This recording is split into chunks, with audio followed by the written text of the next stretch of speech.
Alright, just gotta hear how I'm gonna come in real quick and let these last few minutes run out before the actual stream starts and we'll get to it.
Yo, welcome here just in time.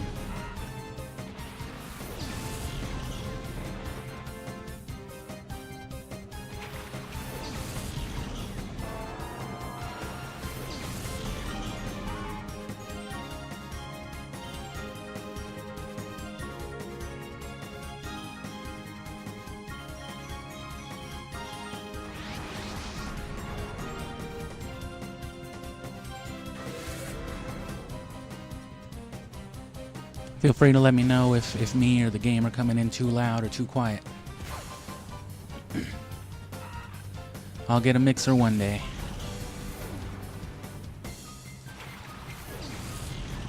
Hopefully by the end of the year, since around the holiday times, Halloween and Christmas, New Year's Eve, I want to do more like, you know, just hang out kind of sessions.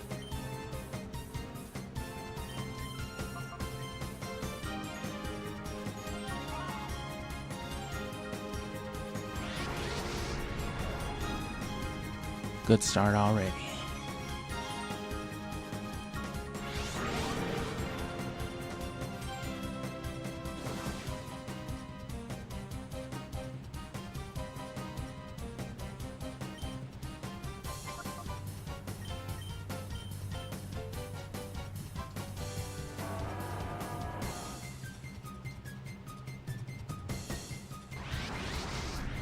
And cool, hopefully it'll just lock us into this, since we keep alternating. Historically, it seems like it wants to do that to you, just to kind of fuck you over. So as long as I don't try to do nothing else.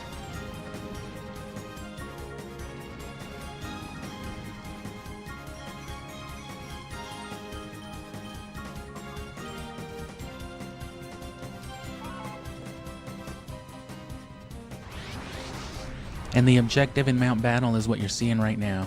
We gotta get all the Pokemon purified if we ever want to get Ho-Oh.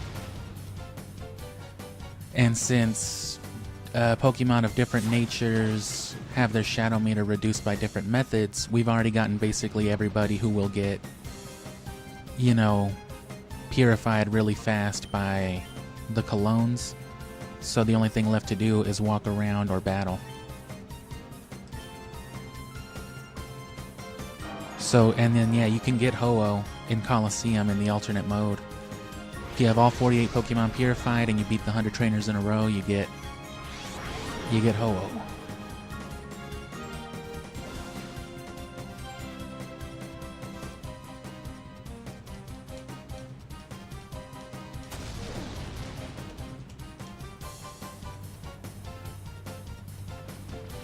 And so yeah, if actually I think calling and battling are two different things. Some Pokemon will have their shadow meter go down more by coming into a battle, and some will have it go down more by being called in battle. But either way, you're going to want to get into as many battles as possible, and the third time flute, because you get one. Actually, there's two in Mount Battle. The first one you get after you beat the team. They give you the Mount Battle, they give you the time flute in Area 10.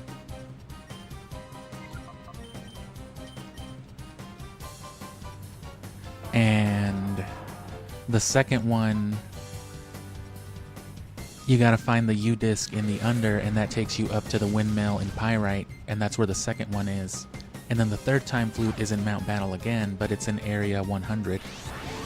It's either in Area 99 right before Area 100, or it's in Area 100 right before the actual battle.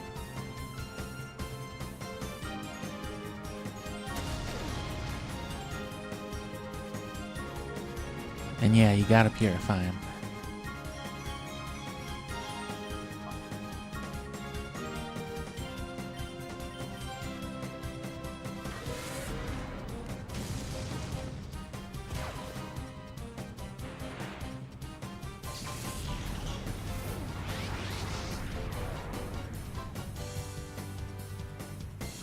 I'd argue there's more to Colosseum's post-game.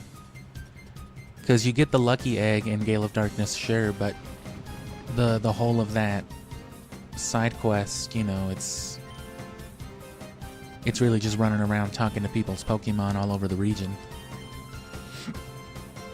You do have to do the Ore Colosseum as part of it, but the Ore Colosseum is its own thing. Which there's also the Ore Colosseum here, it's just exclusively a side game mode. So there's no in-game location for the Ore Colosseum. You have to register a team, and then in the extra game mode, which is where you would also do the 100 battles for Ho-Oh, the same team you registered can be used for the Colosseum battles. And then once you've beaten all those Colosseums, you unlock the Ore Colosseum, which has a level 50 and a level 100 variant.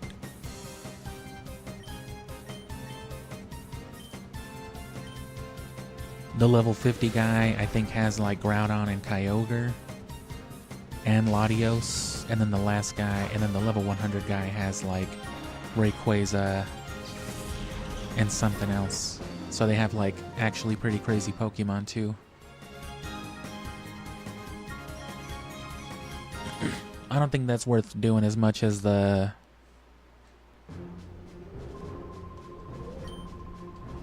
what is it? The Gale of Darkness Ore Colosseum, though. The only reason I'm doing all this, though, is because Ho-Oh is, you know, that's like a whole trophy. And we do at least have the Lucky Egg already, but there's no point in using it here right now.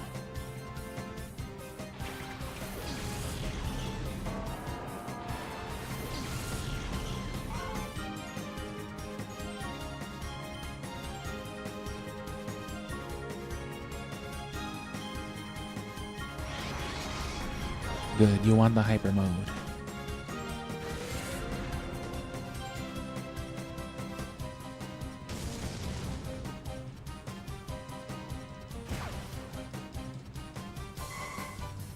But again, that's the 100 battle challenge in the side game mode. That's not this. This is just to get us to level, well, this is to get the Pokemon purified, but also to get that final time flute for Suicune. And along the way, we're just gonna hope for as many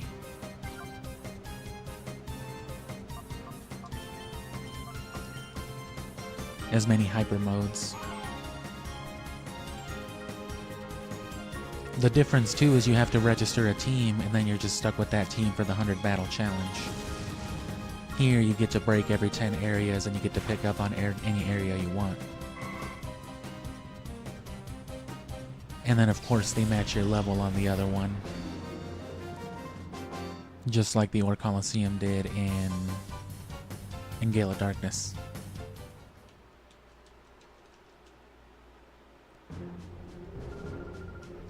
And as for the level 50 and 100 Colosseums, I'm not sure if it forces your Pokemon to those levels, or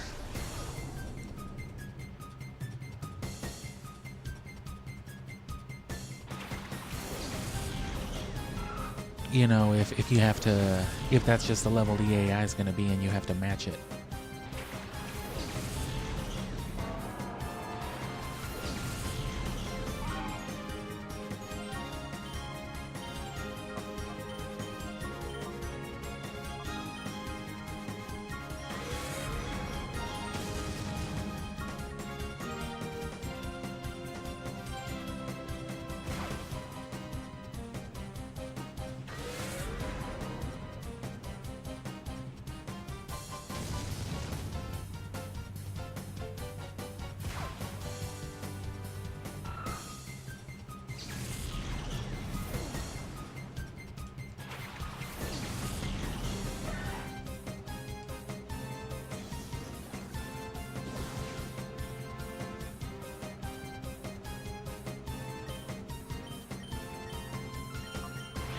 There we go.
Icing.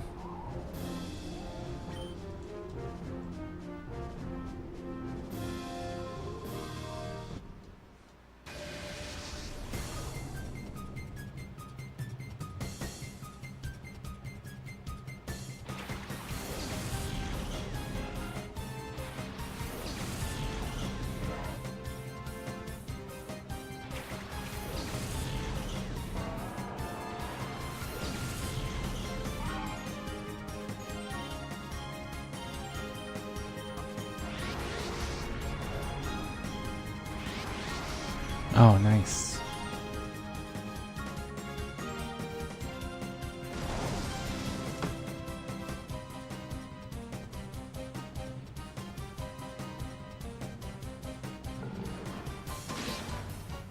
Yeah, I was curious as to whether I did have to purify all the Pokemon, so I was Googling that for a second. And yeah, you do. I was pretty sure because I remember doing it. I wouldn't have wasted all that time. You just always gotta double check these things.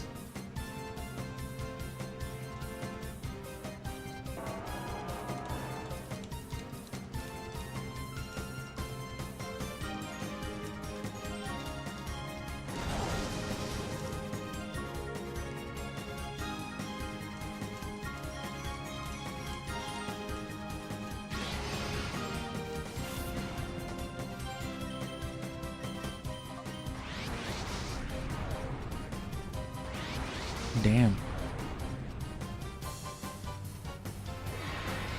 Take it as often as they give it to you. And I might actually take a break in between. I might intermiss and like have some dinner and just let you catch some vibes. That might be in like an hour. Because I am pretty hungry.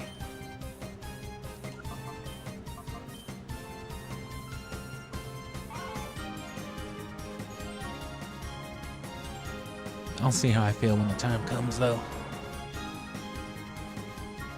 I could still play from my living room. I have a wireless controller and my setup shows me the same thing over there, but I'd have no microphone, which would be fine. Probably better than just leaving stuff anyway.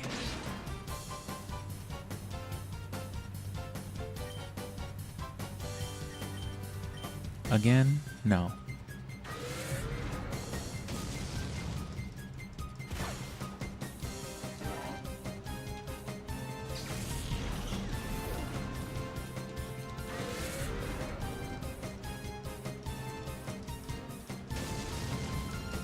And after we do some breeding, depending on how many streams, how many hours that takes, you know, to get like some viable stuff, I might even try to do like a simple shiny hunt for something like Bagon. Get me a shiny Salamence with, you know, like a perfect speed and special if I can.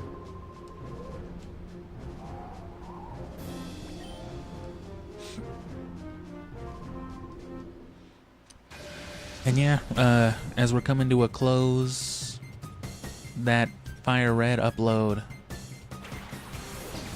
will be followed up by Leaf Green, which will be much shorter, but those will be the last gameplay abridgments for the month, because I'll want to highlight the actual video at the end, probably towards the end of August, maybe the start of September, and then a week after that, the Pokemon abridgments will continue, but you know, Pokemon, the summer event will be over. You know, we'll be streaming Scooby-Doo and then moving on to the Super Nintendo stuff like I said, but the way the series usually work on this channel anyway, I'm usually streaming one thing while uploading the last thing I streamed, which is what I've been doing with Pokemon. It's all just been part of one thing. But like next month, it's gonna be Pokemon uploads alongside like Scooby-Doo and fucking Super Mario World streams. And then the month after that, you know, so on and so forth. Oh, I forgot to call. Hello?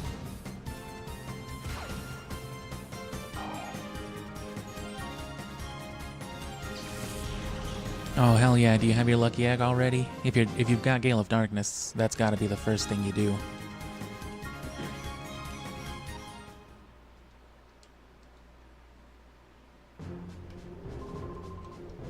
Nothing like breezing through a whole ass Pokemon Fire Red or Ruby playthrough in like 5 hours.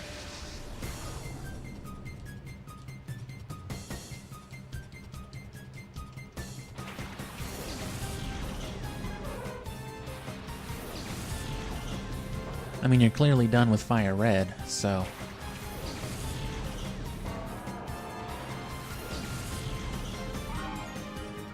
Ruby, Sapphire, and Emerald similarly can't,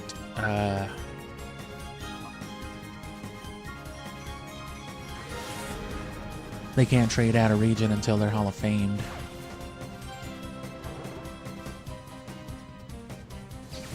Well, they can trade out of region, but they can't have out of region Pokemon. So you can trade with like Fire Red and stuff, but until you Hall of Famed, as we found out, you can't actually have like a fucking Charmander.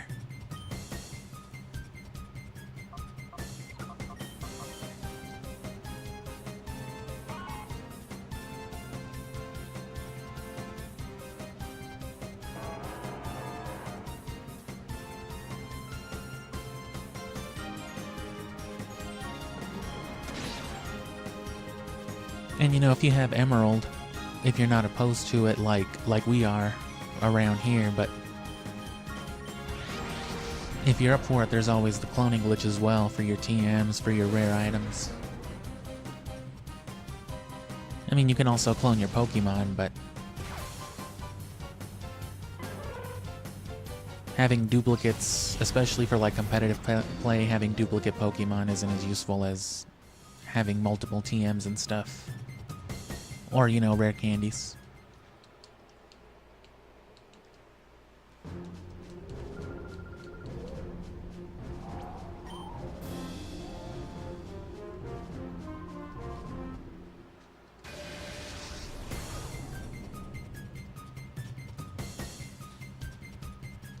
And let me see what these other guys look like compared to Sneasel when, you know, being called out for battle.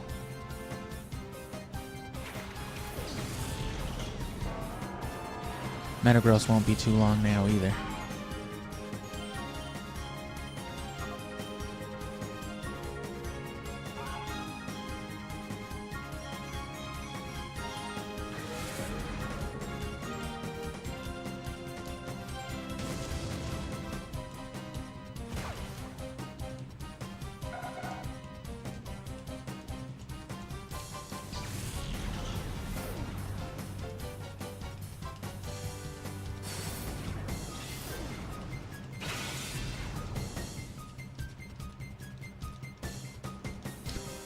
And also, since this was like the big event for the year for this channel, you know, the Pokemon Summer,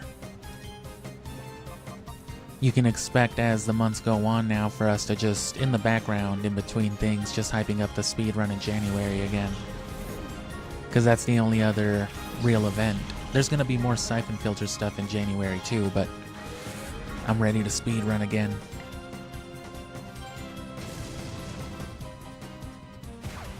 And speedrunning is the kind of thing that makes you hate yourself, so... that's the kind of thing you want.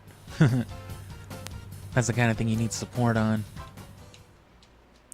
I'd like to break first place, that would be dope. I'm gonna try to creep up to like 4th or 3rd, and then I got like some tricks that I've been sitting back on. Hopefully, those can push me up to 1st place.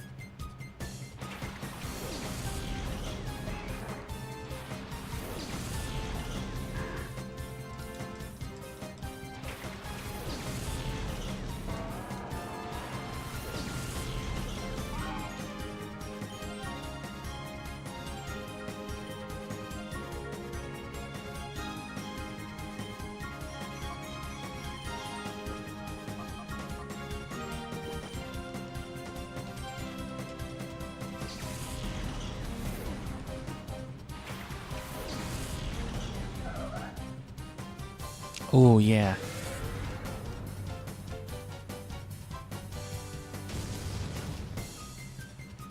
Absol had a nice little chunk come out.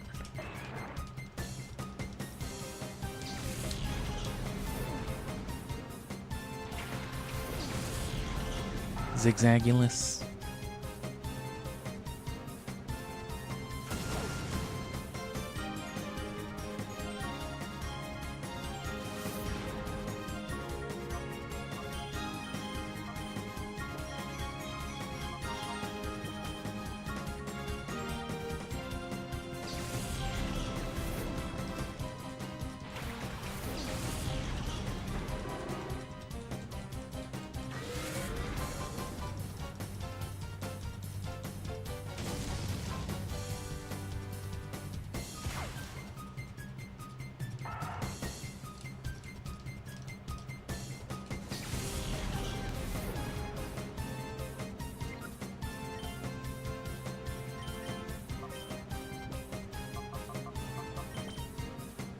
Oh no, that's not what I meant to do. I meant to summary.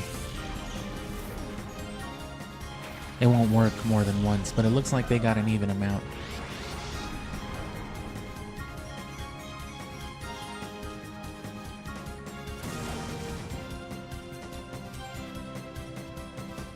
Smeargle didn't look like he took too much to it, so Smeargle is probably 1-4 for battle as well. Smeargle and Sneasel are probably going to have the same or a similar nature, as I'm sure Houndoom and Absol will. Metagross is just a high-level piece of shit, so I wouldn't be surprised if base stat totals had something to do with it, which would be why Metagross and Tyranitar both are so troublesome. And yeah, Skarmory did not like that as much. Skarmory's probably a Battlemon as well.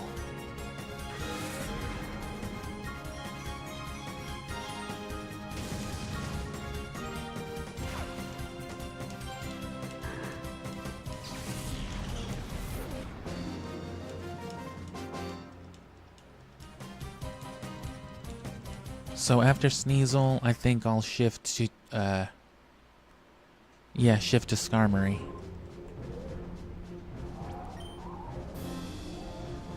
We're about to hit a rest area anyway. And then Absol and Houndoom should be a lot easier. And then we're gonna have to go back for more Colognes, just so we can test out, because you can tell, even if I guess the optimal way to do it would be to have enough money to, you know, rub down their meter enough that they just tell you what their nature is. But you can tell if you have all the shadow Pokemon available like I do, and you didn't bother purifying any of them before, you know, now.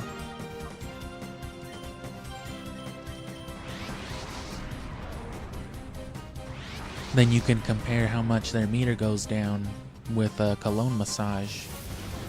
And if it's like, you know, a third or half the meter, that's what Absol and Houndoom were like. They seem to be the ones that respond more to coming out in battle. Whereas if it's very diminished, they probably would rather be called.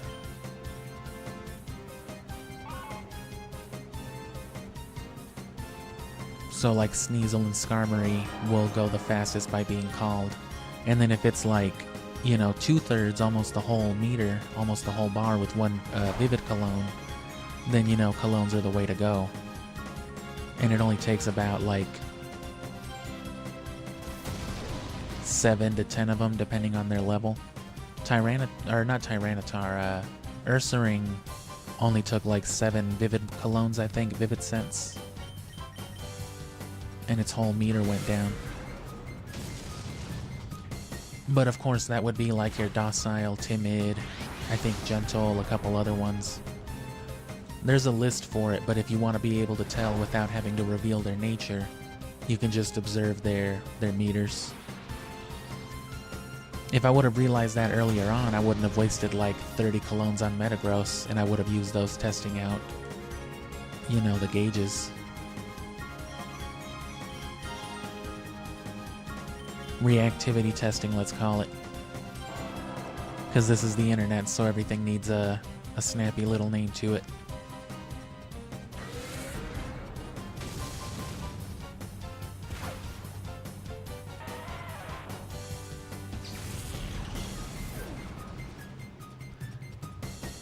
I'd also like something a little better at filtering out the harsh sound of my S's and my SH's. Because I'm already using a mic sponge, but I feel like anything thicker would make me come in really quietly. I've had that issue before. And then regular old filter screens can be real cumbersome, real in the way, unless you get an expensive microphone set up for it. And I've got a decent one already, so I'd rather not drop any more money on something like that. Just little things. Here's the area leader. And this is also, of course, what you do in Gale of Darkness for the starters. The difference is you do that in the story, but it holds you to the same standard. You can't switch Pokemon. You also can't leave Mount Battle in between. You can save your game and pick it up and, pick it up later, but you can't do anything in between those 100 battles if you want. Yeah, if you want the starters with their elemental hyper beams. And that includes evolution. It treats different Pokedex numbers as different Pokemon. So if one of your guys evolves during the Mount Battle run, that'll ruin it. So pack an Everstone or just make sure whatever Pokemon you're using are evolved already.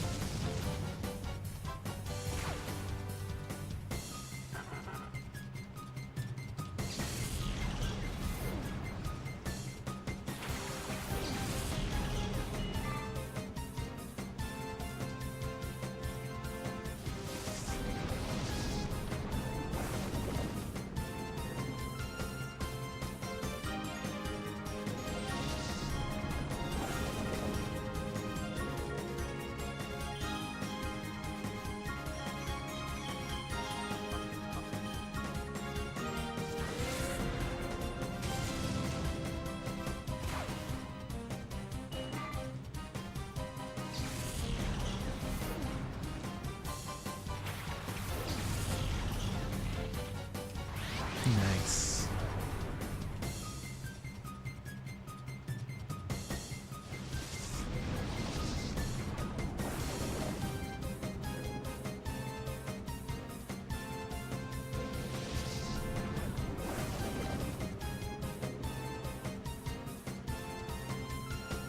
It's a shame you can't turn off animations like the Game Boy games. This game would really benefit from it.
Hit a little bubblegum flavored Clanker Kush.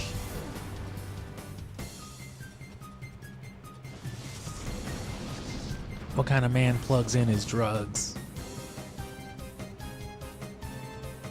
You think Metagross can charge a phone? I guess electric Pokemon could.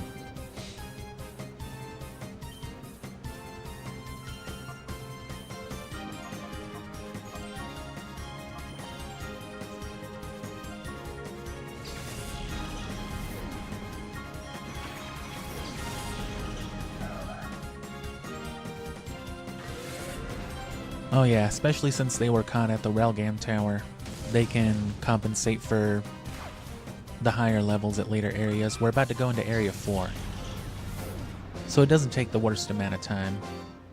It's just the thought of doing this again with nothing but level matched, you know, more competitive grade Pokemon is...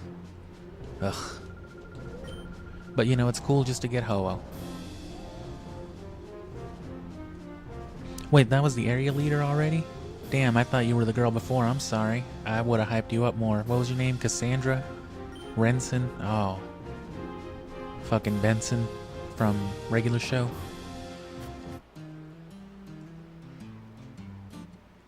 So yeah, you wouldn't want to be doing this if you were doing it on Colosseum. Or I mean on Gale of Darkness. Which we're not too far. You get the time flute at the end, so that'll automatically get a Suicune.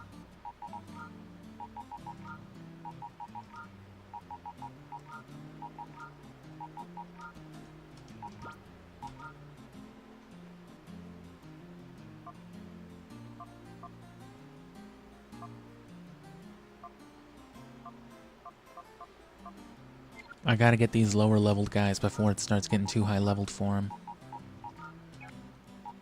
Everything else can work out later, because I don't want to have to repeat areas if I don't have to, because I do want to get to the end of Mount Battle.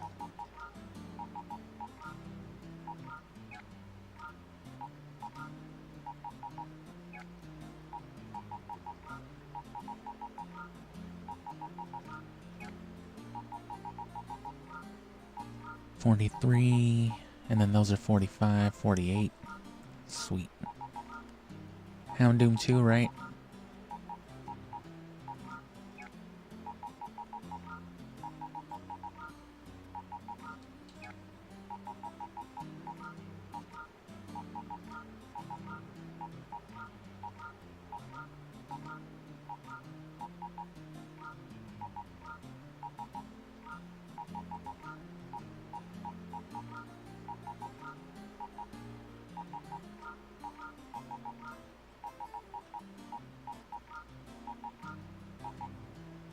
Okay.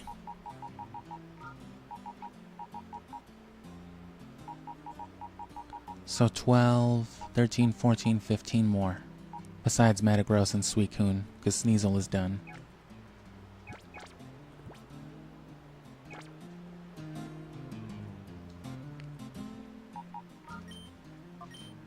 And yeah, do you have a specific goal in mind with what you're doing with Pokemon, or you're just messing around doing whatever?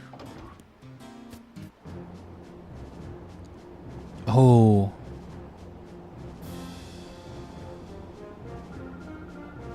It's Area 4. We're in the lava. We're in the Metroid Prime area. Lady in suit. Man wearing shorts.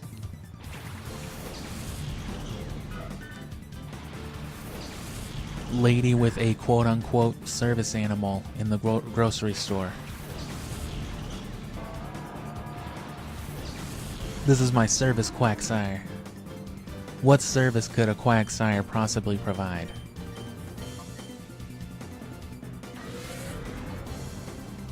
He shits on the floor and licks the lettuce.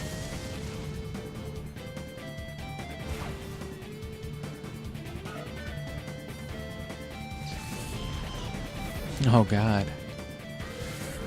Yeah, Quagsire seems to like being called out into battle too.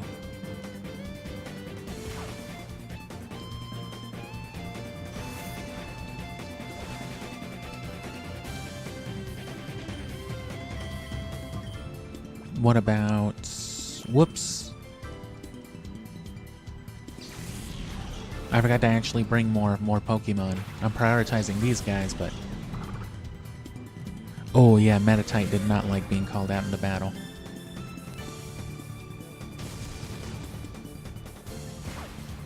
We're gonna have to battle this lady in a suit again.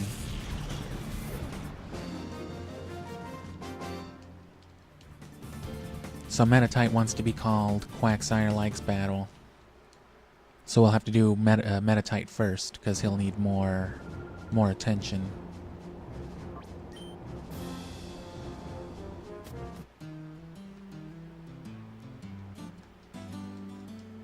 Hello? Oh.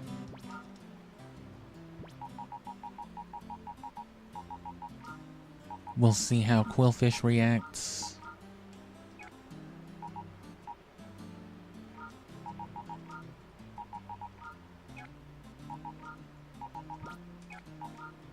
We'll take these two. Yeah, because the ones who like to just come out into battle, they don't even if they're over leveled, you can just keep switching them out, and even if they die, it's fine. Especially here, they'll revive them. Oh no. Nice. Hey, thanks, Gloria. I'm a graduate of Fenac City's pre-gym. Hurtin'. I'm hurtin' for a squirtin'. Oh. In front of my Doduo?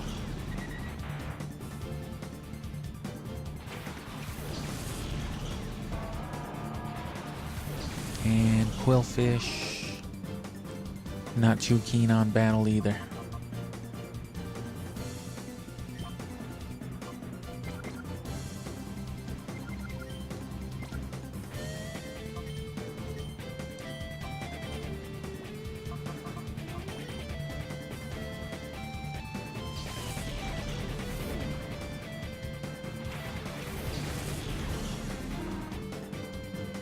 Ooh. Gligar might have been one of the massage ones.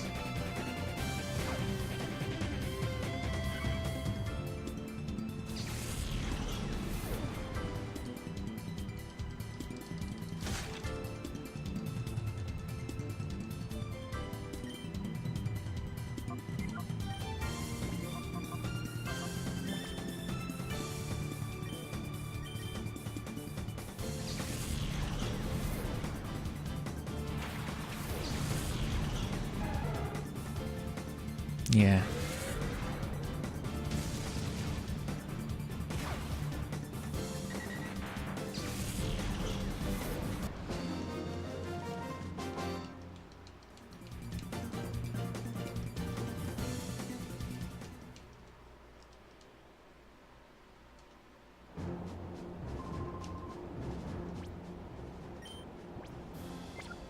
I don't have colognes anymore, right? Nope.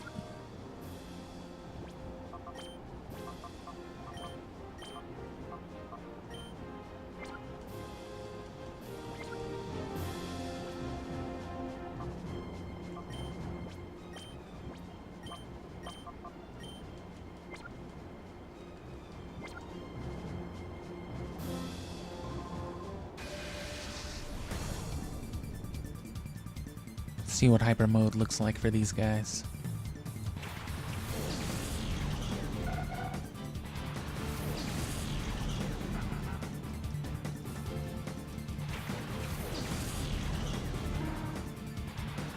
So barely below the first line. Yeah.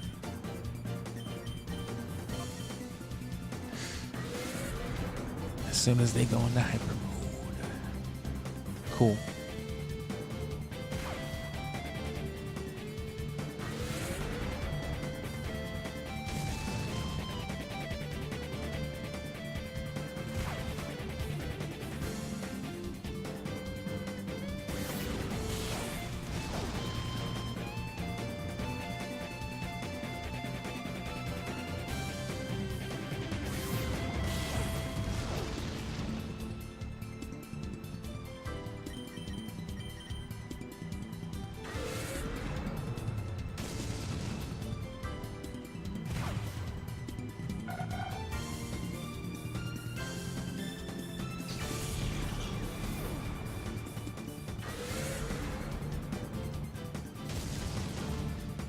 Okay, no Shadow Rush.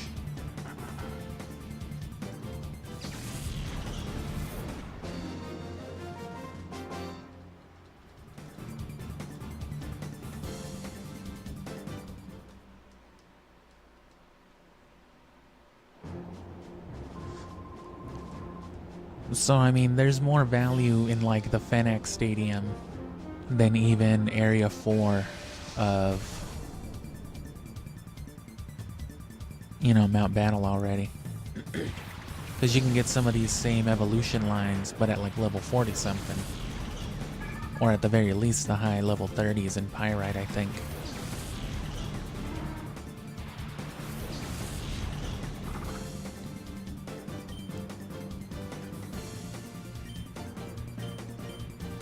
Of course, you know, it's going to be like areas 8, 9, and 10 especially that are going to have the actual real threats.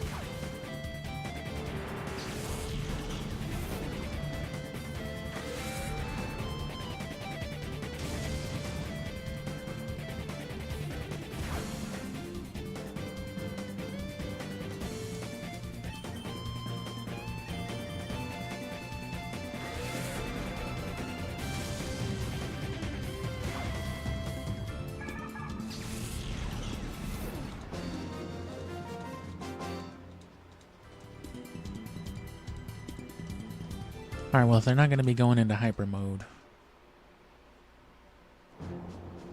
let me not waste all these battles and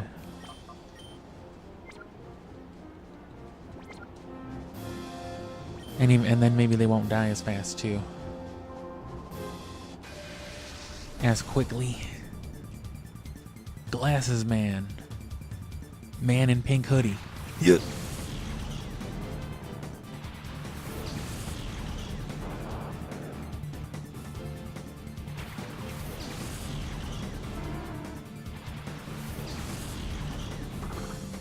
And see, they are about the same, but look at the difference in just coming out with Quagsire and Metatite right there.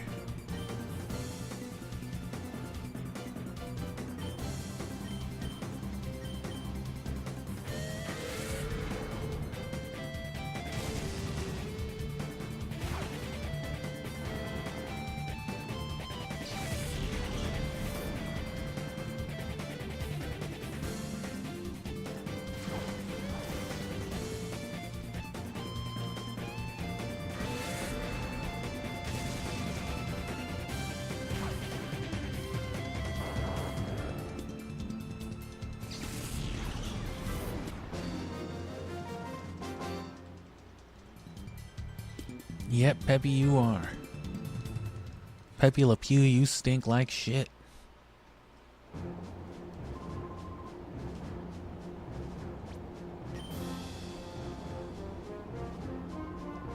I got lots of money. Okay. Well, I don't.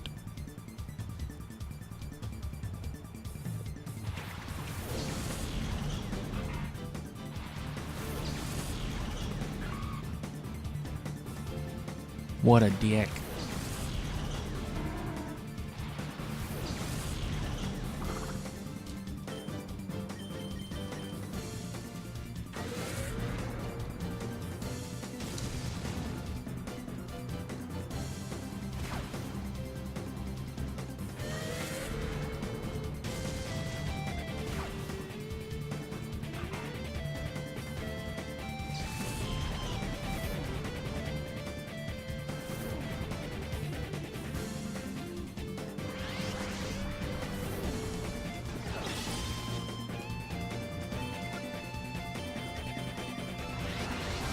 Finally.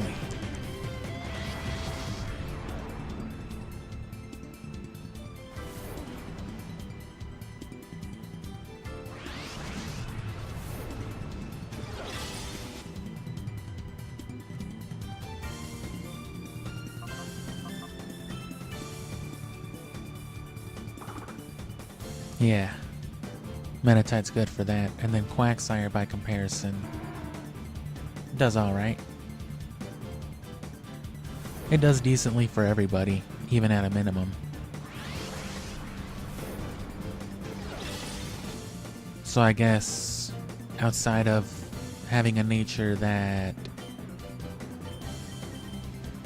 you know, is good for the cologne massages, the best thing to get would be someone who responds to being called. Because then they'll get, or someone who responds to coming out into battle. Because then they'll always get, oh no.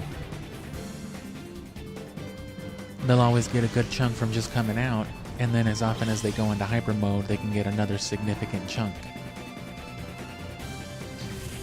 But again, natures that like to be massaged are the best for it. Easiest, I mean.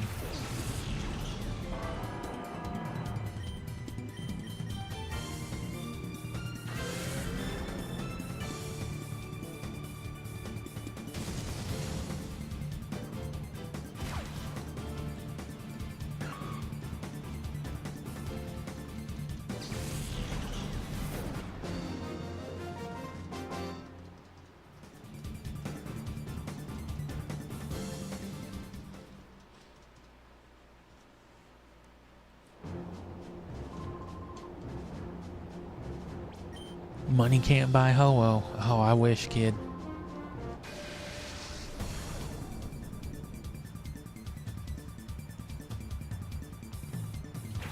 Warl. Imagine being Carl and having your own Wario. I guess Carl would actually be more appropriate. Warl Winslow. Oh, because I died, they got rid of my shadow mode. I was gonna take advantage of that. Or my hyper mode.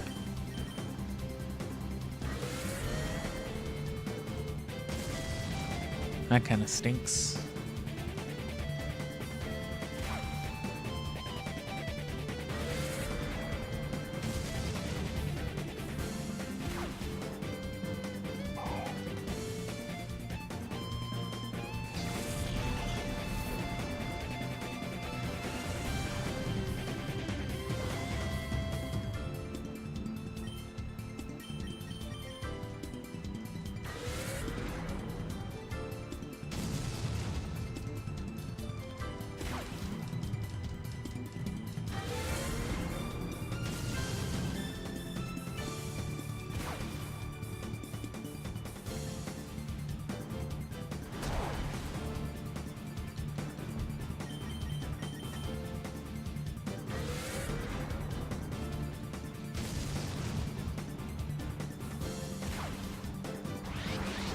Nice.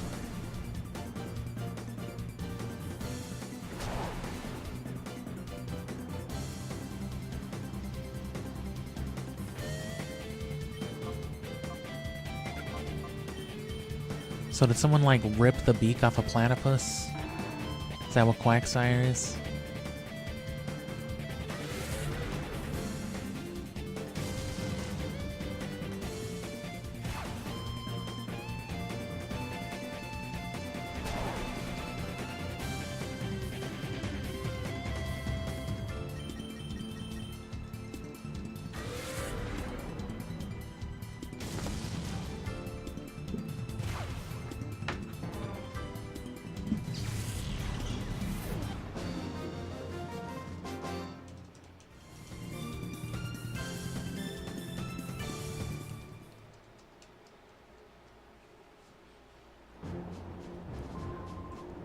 Guy, you must love Pokemon too, boy. If you only knew Warlton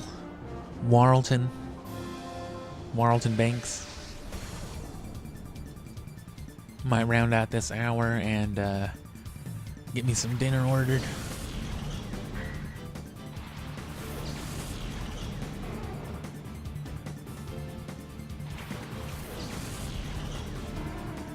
And then, you know, in the 30 to 40 something minutes that it takes for that to come to my door.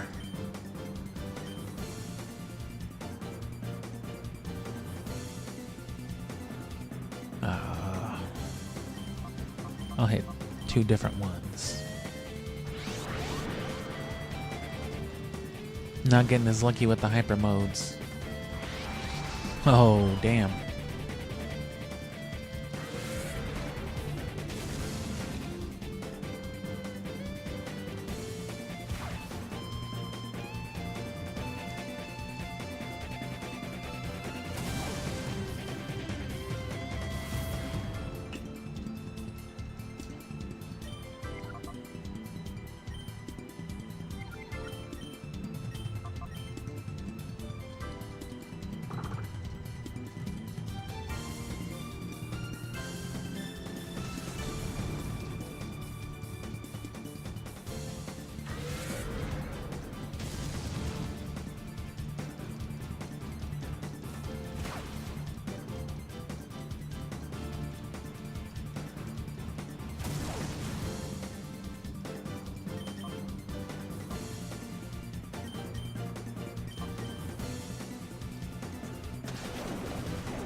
Good shit.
And yeah, while I'm ordering my food, I'm gonna get all the, I'm gonna try to get some more colognes as well, because you don't get cash for doing this. You get battle points. Fucking BP.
And yeah, battle points. They're definitely useful though.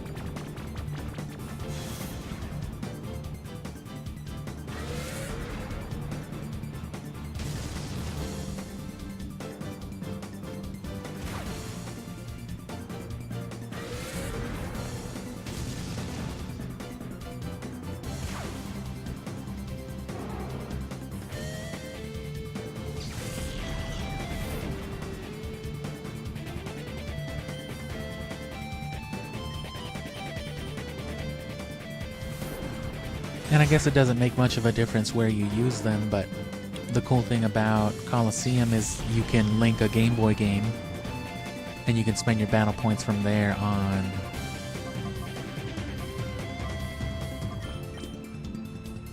you know, here on Colosseum instead.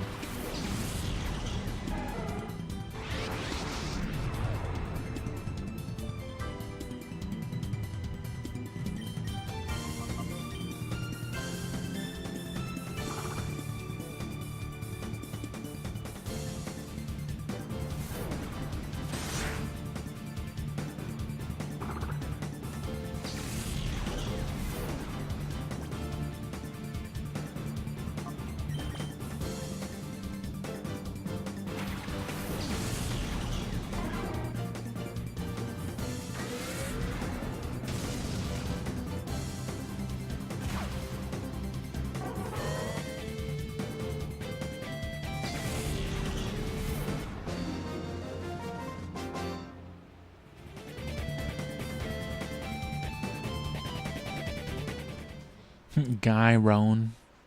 He's just a guy.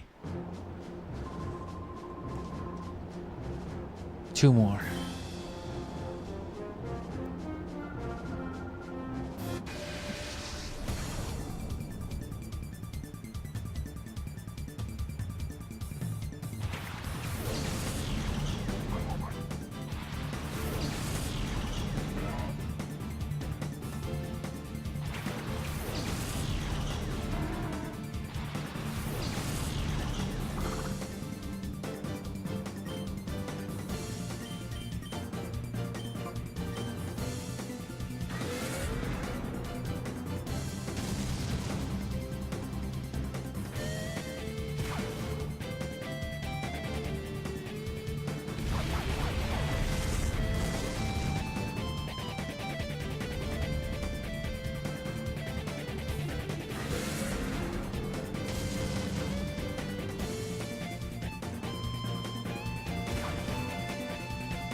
Finally.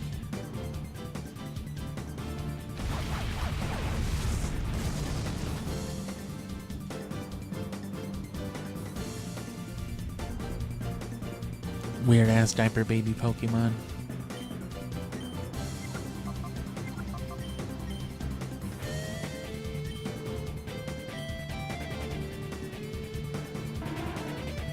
And I should actually check what their natures are now.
Okay.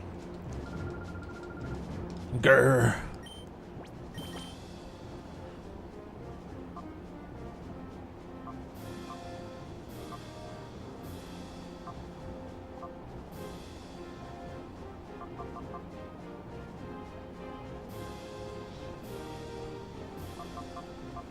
So yeah, they're both quirky.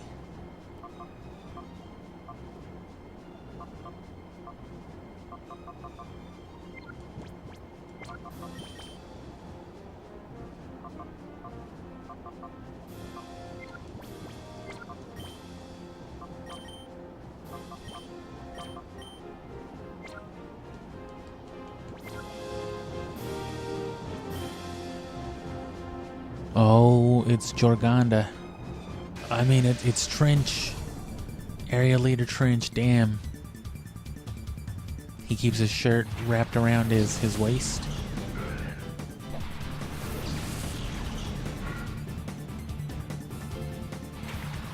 I was fucking raised in the trenches, bro. Okay.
Gligar will just not go into hyper mode, man.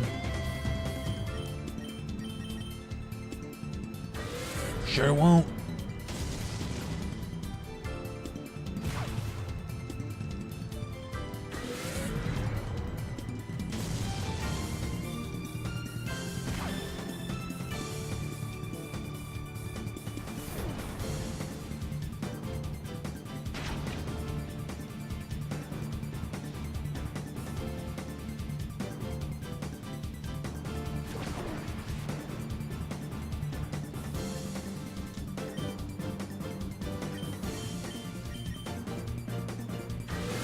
God damn you, Gligar.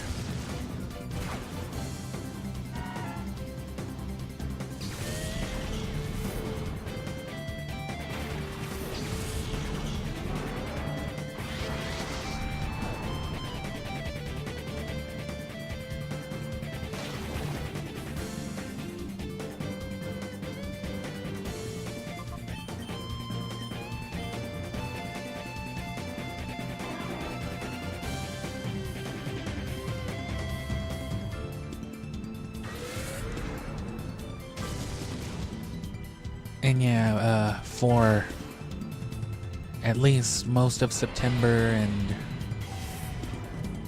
I don't know about October, but at least September, I'll probably only stream maybe once a week. And then, you know, the daily shorts won't be as much of a thing either. They might still be just because I have so many lined up with Pokemon. But all that'll slow down eventually too. And it'll pick back up, but, you know, I need to take a few weeks to just chill out and do lazy work. Because like I said, Scooby-Doo's gonna be easy. And it's just gonna be me yammering on about some cartoons. And then after that, it's the Super Nintendo classic stuff. Which is just gonna be mostly me vibing and calling it gameplay. I'm gonna be loading up these game intros just to listen to some Final Fantasy VI music. Oh fuck, is that the Earthbound soundtrack?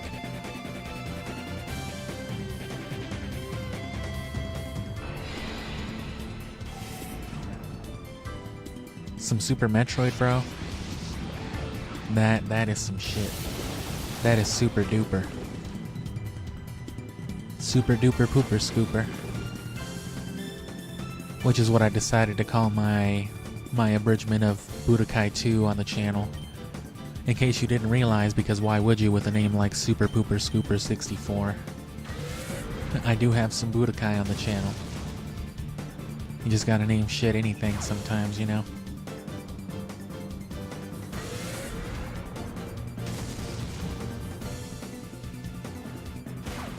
And yeah, it's already starting to get to the point to where they can't just cover it with one shot. Of course, all our Pokemon are stronger after this too, so...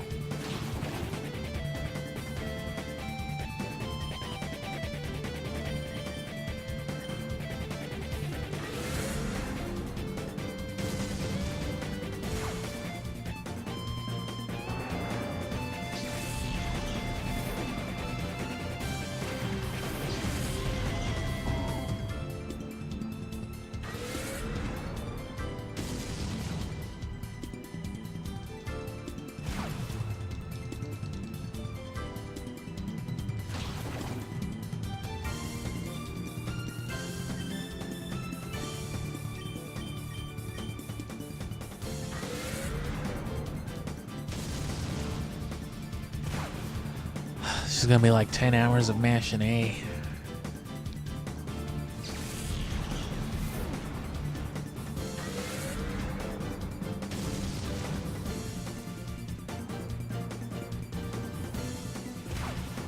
We could be getting through the actual areas faster, of course, but... You know, if we have Flygon out here just spamming Earthquake, these guys won't live long enough to go into hyper mode. But once we get to like area... What is this, 4? So once we hit like area 7 though, it shouldn't be as much of an issue and we can just start Zapdosing everything. Don't hit Gligar. You fucking rat.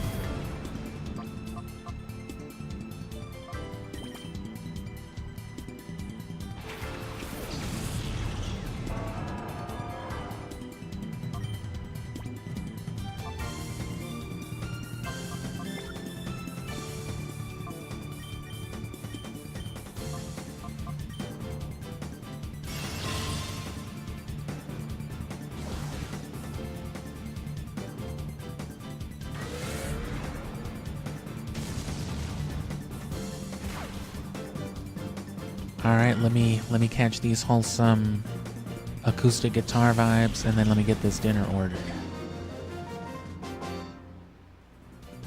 Fucking Trench. Oh yeah, I'm Trench. Trench in the trunch.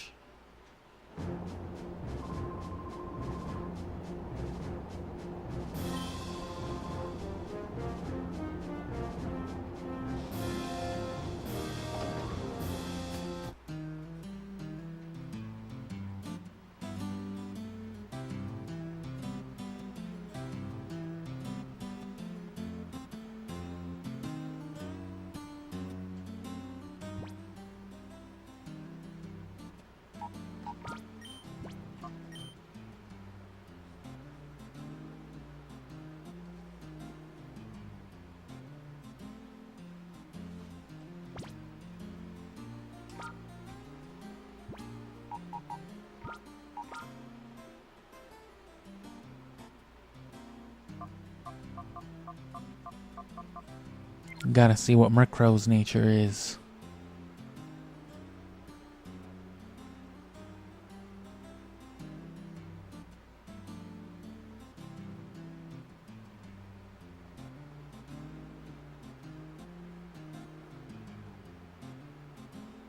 And yeah, thanks for sticking around. It's gonna be a little bit longer too. I'm gonna stream at least another couple of hours, which is the only reason I'm gonna break for a little bit once my food shows up to eat. Otherwise, I would normally stream, you know, a whole 3 hours or so. And you notice that we're streaming later, right? Because, you know, those 6-7 hour streams were just necessary sometimes in the earlier day to make sure I got all this Pokemon stuff done now. But, you know, that was also that I didn't have to stream so long in this last month. But I'm still streaming, you know, 3 times a week. I'm still streaming like 6 to 10 hours. That's like half a part-time job, man. And it doesn't even pay nothing. It might eventually, though, but for now, I'm doing it for my own purposes. And yeah, everything looks good on my dinner side. Get this out of the way.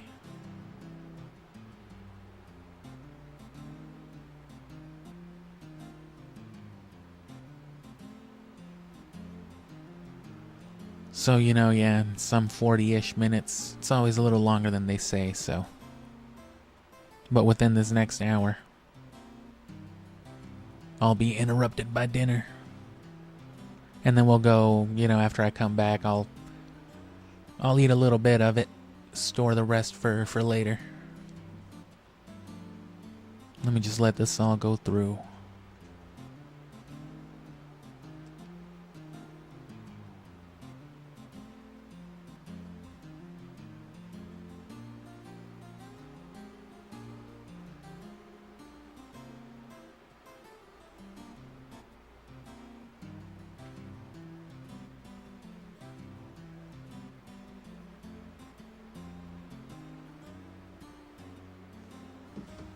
Alright, and so thanks for sticking around for that. Let me check out this Murkrow's nature real quick.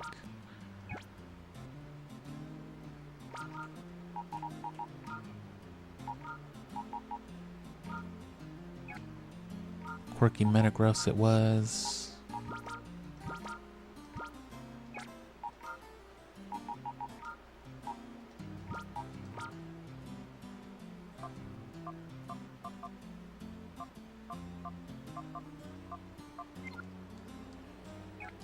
And then while we're waiting on that, well, it'll probably take way less than that. I'm gonna... Oh, I almost didn't get this progress here.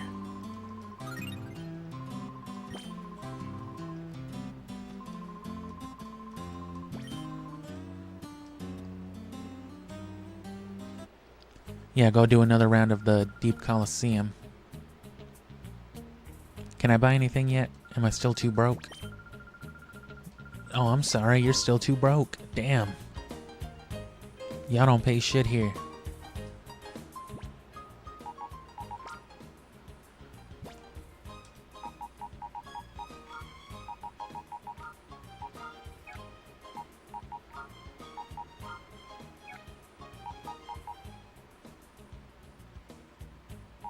Oh.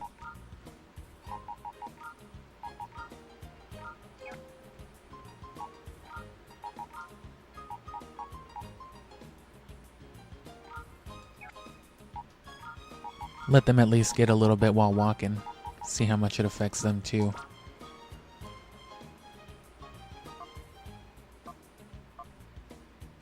See how much it affects Quillfish in particular walking from the deep. Because that's another method. Some of them, the fastest method is to walk. Which if you can isolate them, you can get them done in probably a few minutes just running around in a circle. You gotta identify them first though.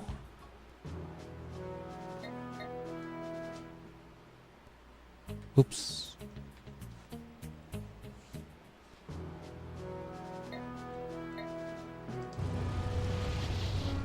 Sorry, this is the 3-channel controller that I also use for my Xbox, and I was playing a lot of Shin Megami Tensei today. And similarly, I was pressing the wrong buttons all day with that too.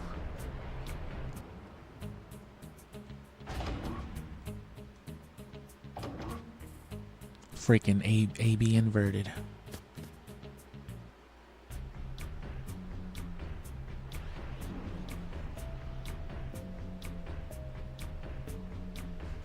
And yeah, this will get us about 20,000. Another couple dozen, or not quite a couple dozen colognes. Vivid Sense.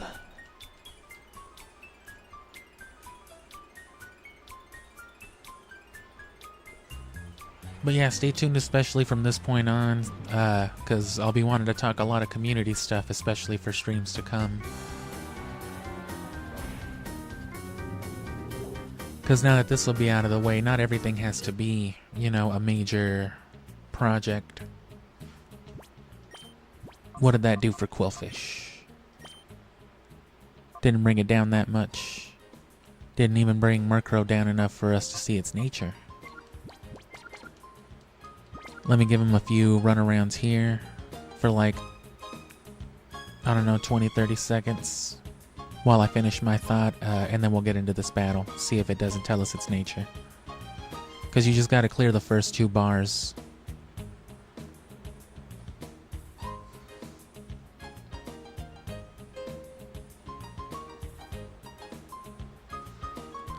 But yeah, especially from this point on, I'll be more open to just doing random streams that I don't have to, you know, review and edit hours and hours of, so... quiet. And yeah, that seemed to do fine, at least more than the other guys. Maybe he's one of the running ones.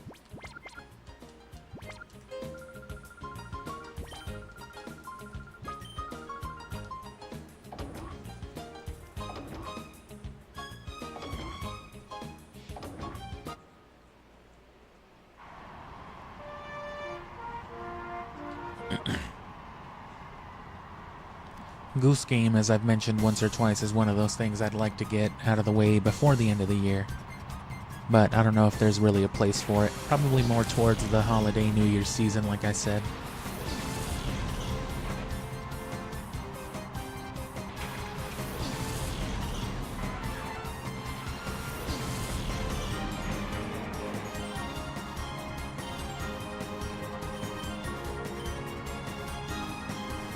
Can Shuppet levitate? It is a ghost.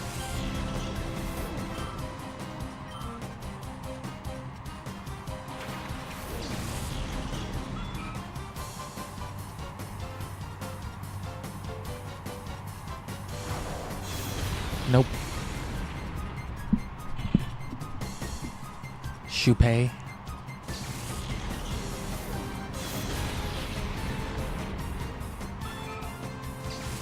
And do I still have the lucky egg on Zapdos? 981. No, I don't. Ah, it's on Shift Tree.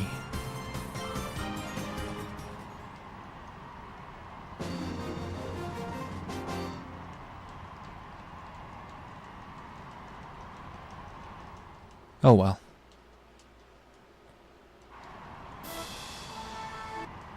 Don't really need these guys much stronger than they are already. Anything else is going to be with Pokemon that I breed later, so... And by later, I mean at some point next week.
And then I think it's Venus we're fighting.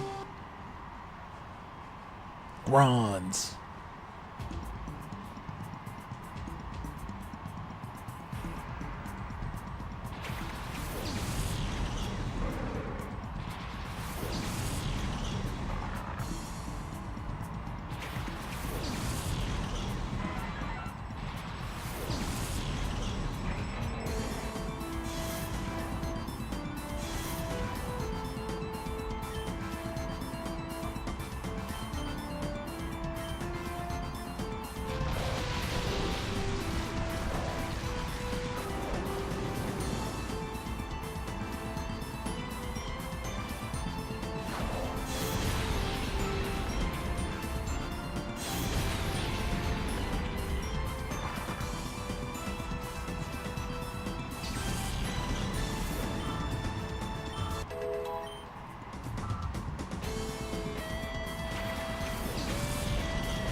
Oh.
Oh no, yeah, it was the Deep King.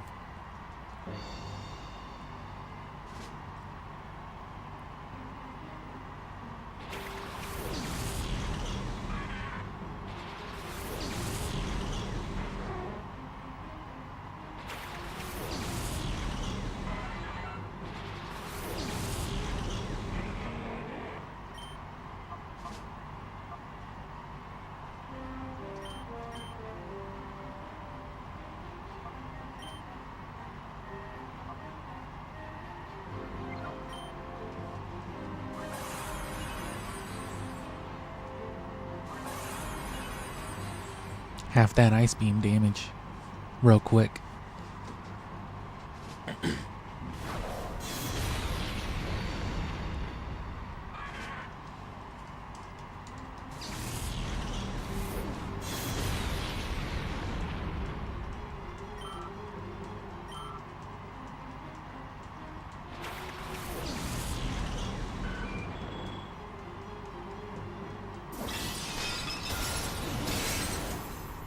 Yeah.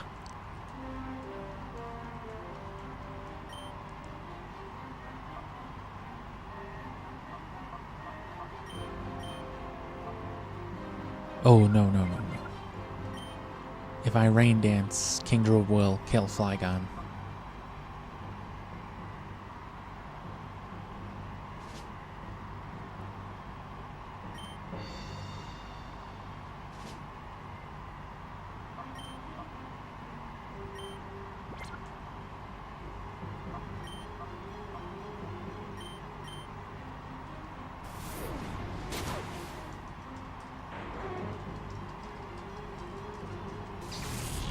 Yeah, that Swift Swim will get you.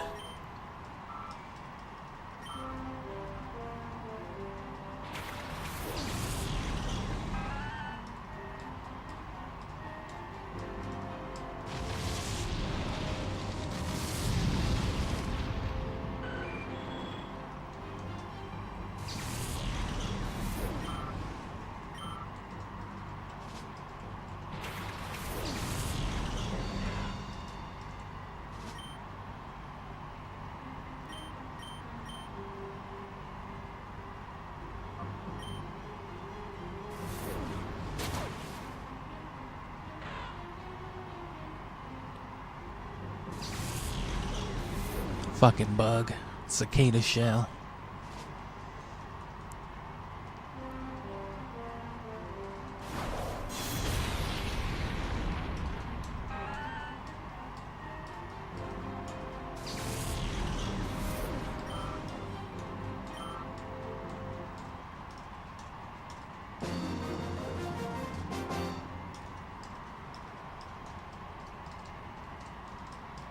I see you were skilled enough to beat my ass twice. And how much money? Like 22 or 18? 9.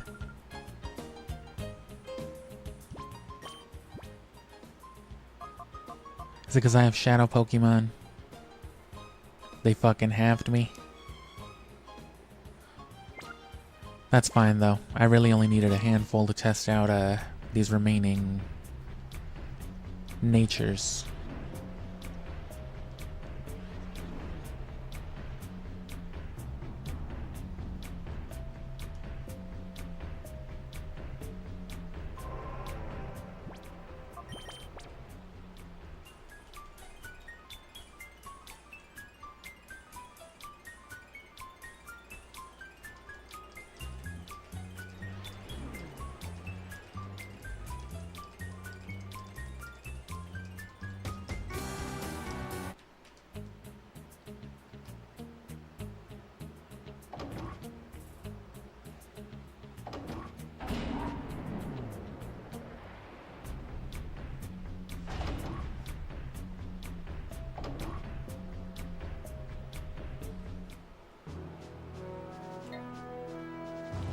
And you know, there are ways you can optimize, but as far as like the given methods, you're looking at effectively the fastest way to do this. You figure out how to do it, and the ones you can massage, you massage, and the ones that you gotta go into battle with, you just try to make that as effective as possible. Not even 10. Damn.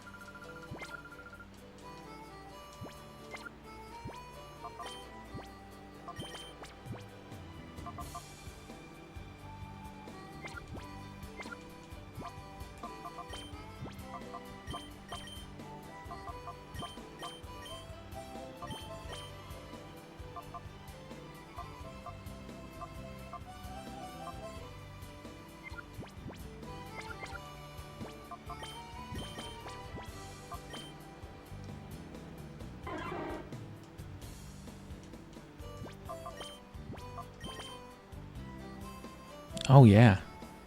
See, that would probably work alright.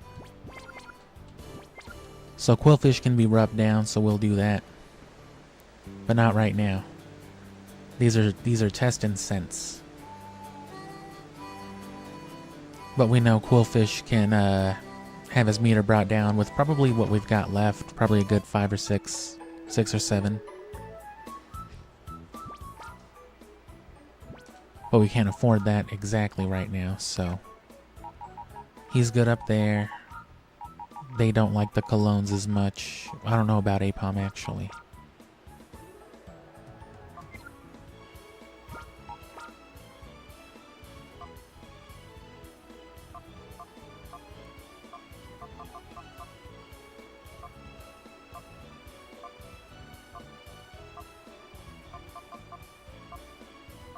So I'll check Gligar.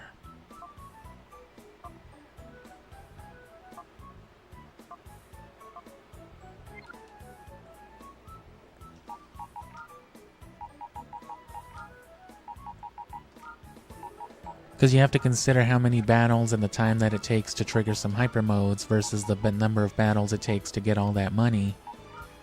And just, you know, buy colognes with it. Colognes are probably going to be the overall fastest way, but...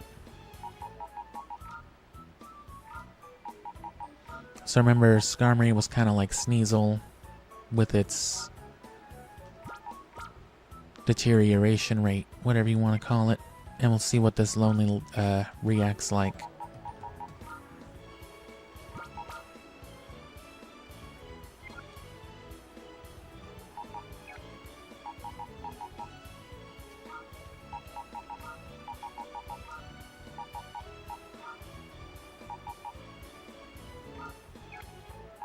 Quagsire's good.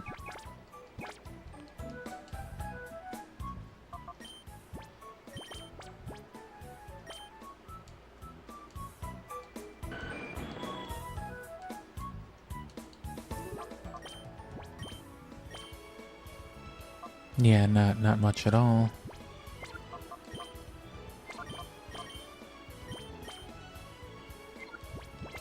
Just under half, it looks like, the first gauge. And again, turn the vibration off for the massages, because otherwise it's got to be like not an insignificant amount, but definitely not massage worthy, not worth spending all sorts of money on. Do Murkrow real quick.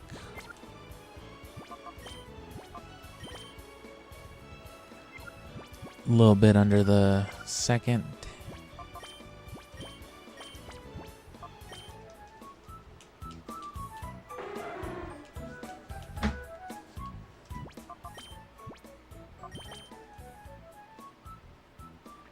Yeah, about the same as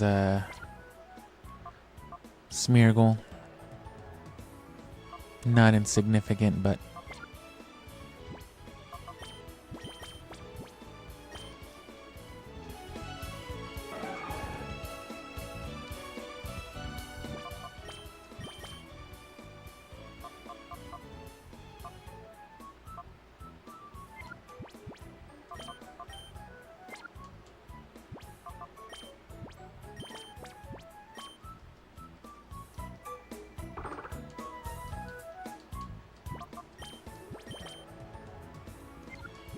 oh yeah, that worked good.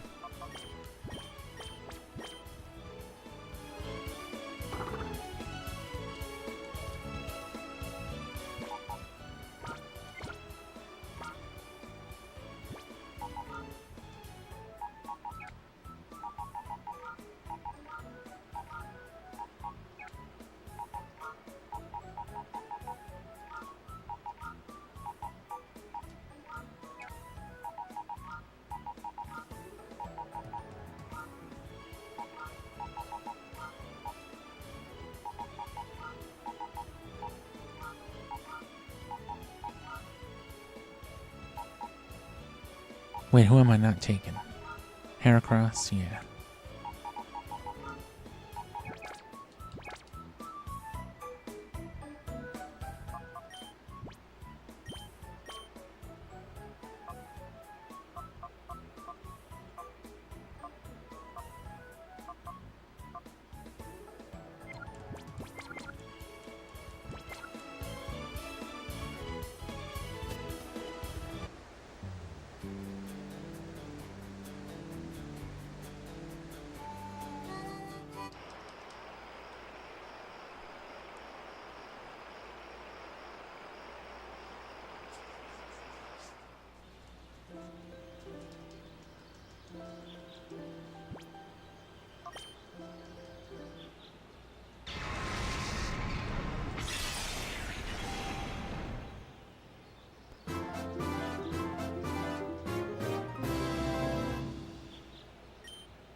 That was enough for Metatite as well. The walk over here.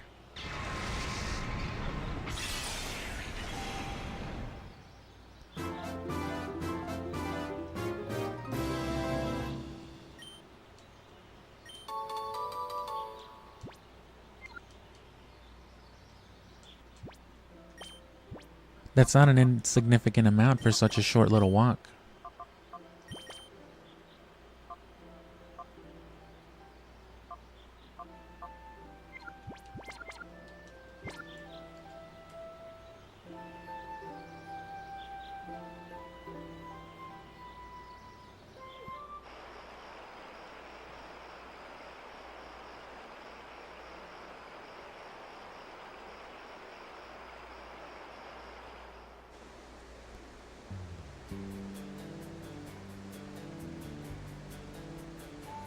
Get these steps in.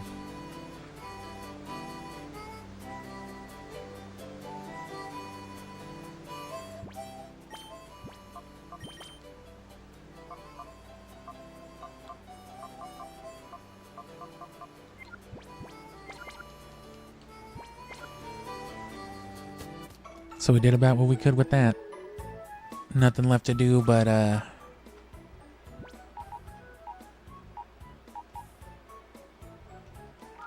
run back to Mount Battle.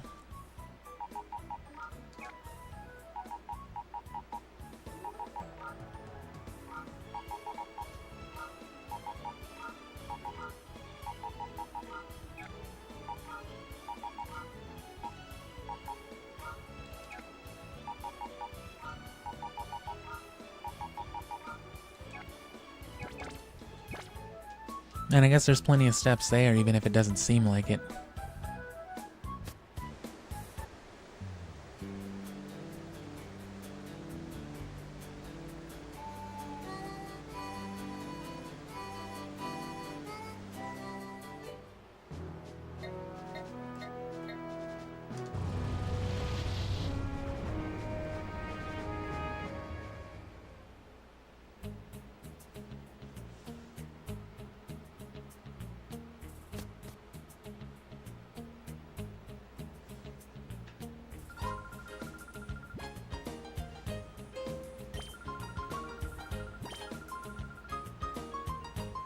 Whoops.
And then hold on, that's my dinner.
There we go. I was trying to track that, but couldn't quite get it to work, but it doesn't matter. They got here soon enough.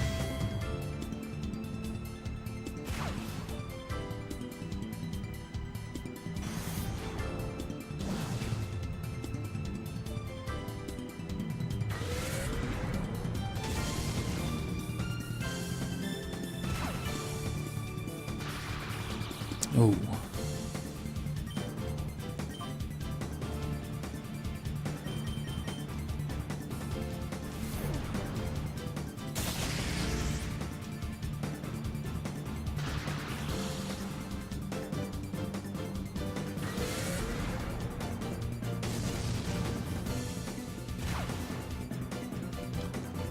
So yeah, I'm gonna go ahead and run back into the rest area. Let you sit with those vibes for about 10-15 minutes while I eat me something real quick. And then I'm gonna switch out some Pokemon anyway, because as you can see, we're gonna need a little bit of fallback at this point. Which is fine, we've got all these high 40 shadows working for us.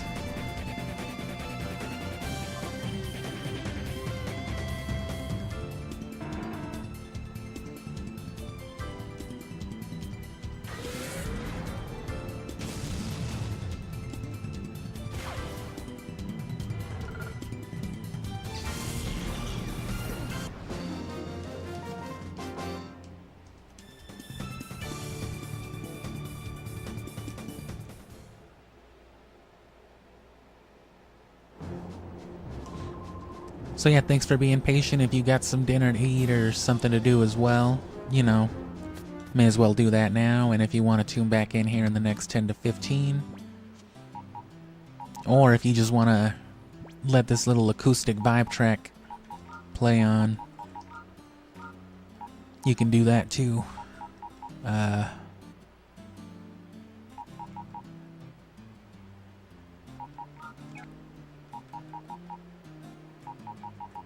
Well, the 40s might be alright. As long as I don't put out too many of the weaker guys together, and we'll just dump Apom for now.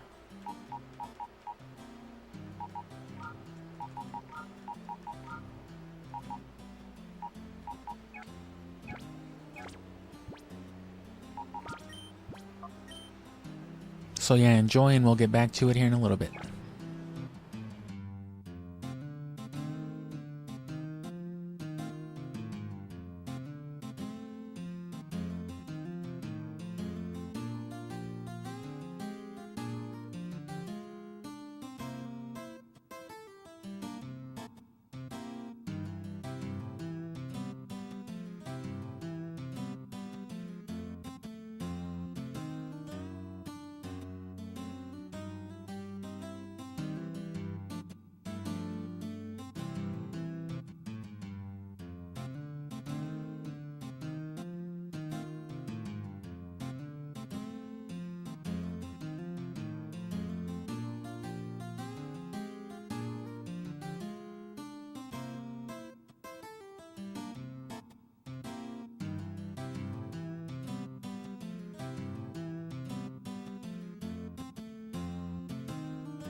All right.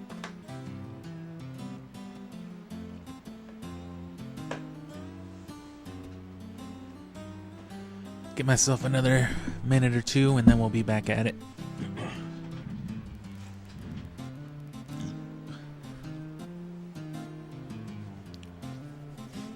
And there might be some crackling because I just walked across my carpet back in here, so.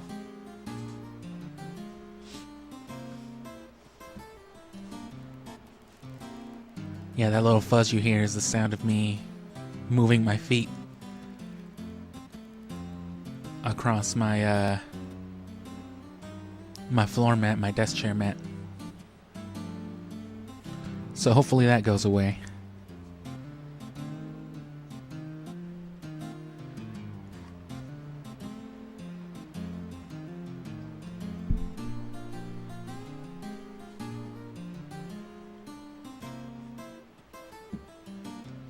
Anyway, thanks again.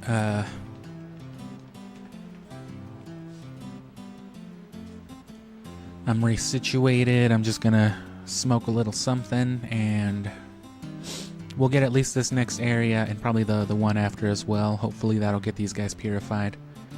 Metagross is pretty much there, so.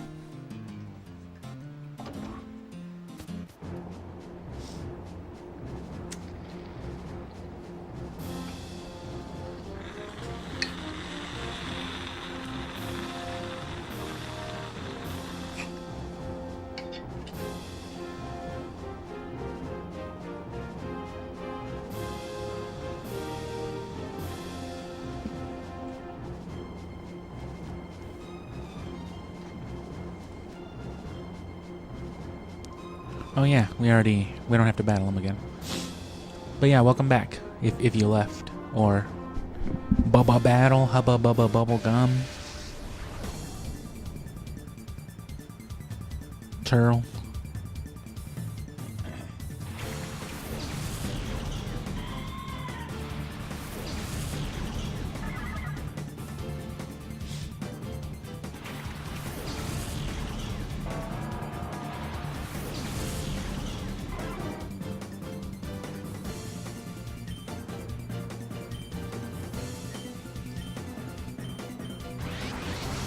Yes.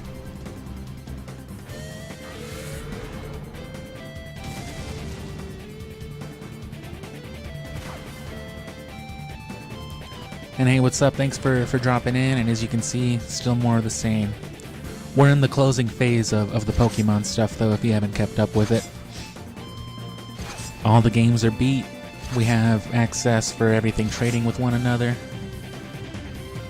And now we're just completing this middle phase. I guess phase 1 of Ho-Oh would be catching the shadow Pokemon. Phase 2 would be this, purifying them. And then phase 3 would be the actual Mount Battle challenge.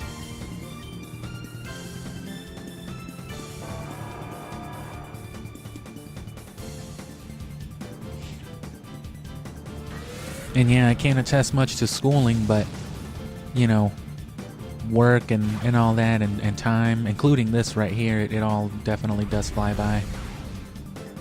Especially doing something like this where you're doing daily, weekly, monthly, you know, uploads and stuff like that. It's kind of hard not to be hyper fixated on the calendar.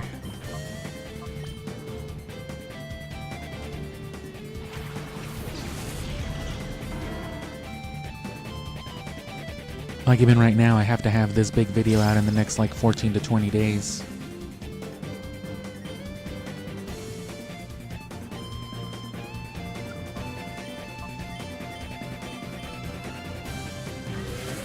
But Fire Red was uploaded today. If you've been keeping up with the Abridged series, Fire Red's been uploaded in one, so that's the whole, all 5 streams condensed into less than 2 hours. And then Leaf Green will be out, I'm hoping by like the 23rd, 24-ish. It'll be a single one as well, probably half the length, probably about an hour-ish. And then like I said, Gale of Darkness and Emerald will run through September when all of this is technically over.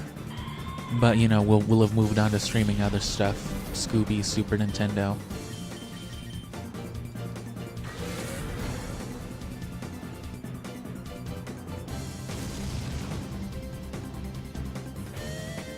Oh.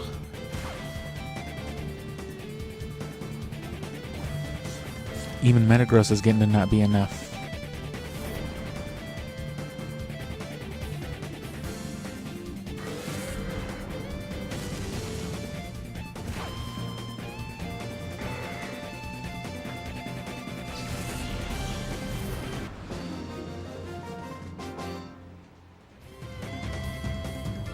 Hey, hey.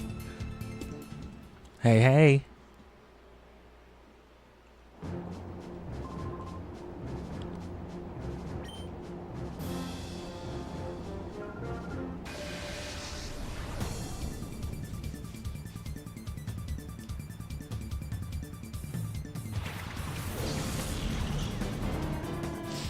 Cool thing about Gale of Darkness is there's really no incentive to, you know, purify everything outside of the shadow moves, which some of them do get pretty cool shadow moves.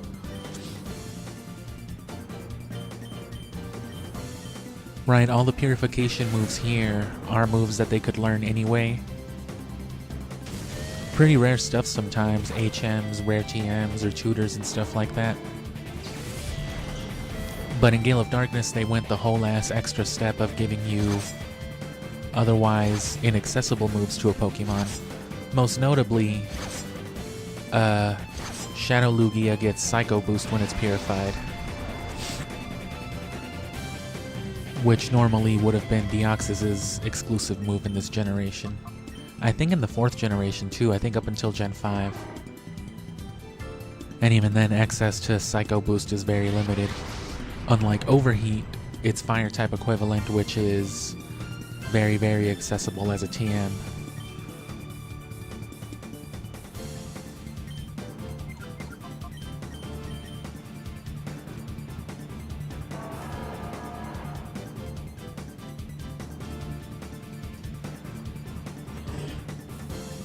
And yeah, if you like all this shit that I'm talking while I stream this stuff and you want it organized and more sensible, all the good stuff basically, you know, subscribe and stay tuned for the next couple of weeks, because at the end of August or sometime within the first few days of September, that's when this ultimate video is dropping. And it's basically going to be everything you've heard me say a bajillion times throughout these streams since the start of, what was it, June? These last 10 or 11 weeks that we've been doing this.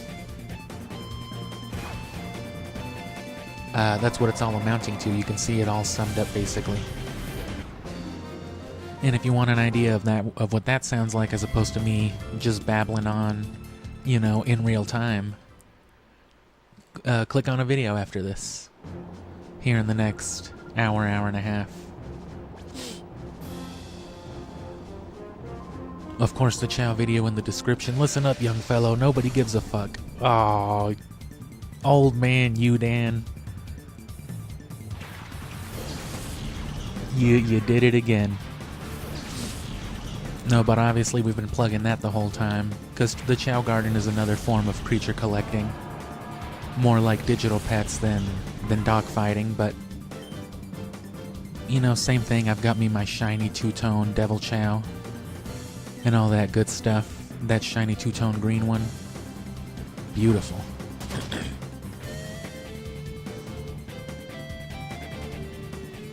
But, you know, if you don't want to watch a whole ass 30-minute video about some Chao, you can watch like a 10-minute video about me talking about how fucking stupid Shadow the Hedgehog is. Because it is. What can I say? They gave him a gun.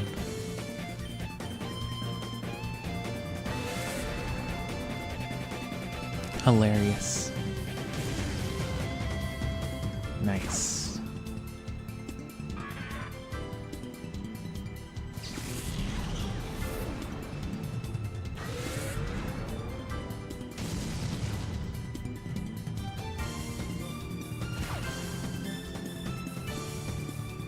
And I think I've decided the team that I'm going to go with. It's going to be a combination Dragon, Fire, and Grass team. So it's going to be Flygon, Charizard, and then beyond that I'm not entirely sure. Shifttree's been real clutch with the fake outs. But I also want to do like a residual thing in the background. I want to throw out like some sand tombs and some sandstorm and all that. But then also sunny day, so I'm not sure which way I want to lean with it.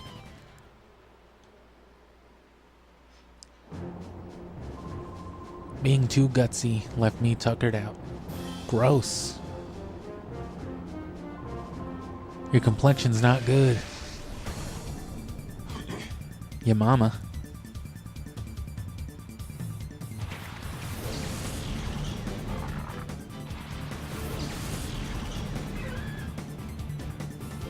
And then yeah, if you were around for the Zelda streams, once we hit Skyward Sword time, later on towards the end of the year, we'll finally abridge those. That had to take a back seat for all this Pokemon nonsense. Ooh, I didn't call Metagross. Wait, no, don't do it. The job is off. What?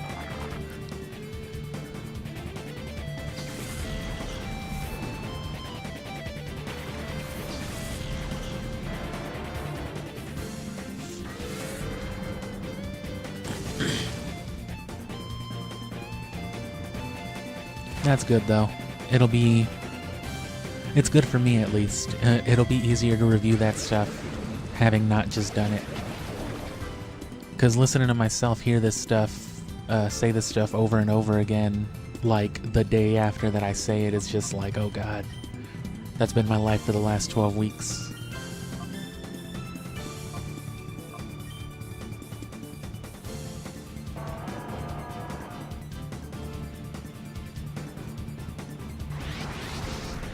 Good.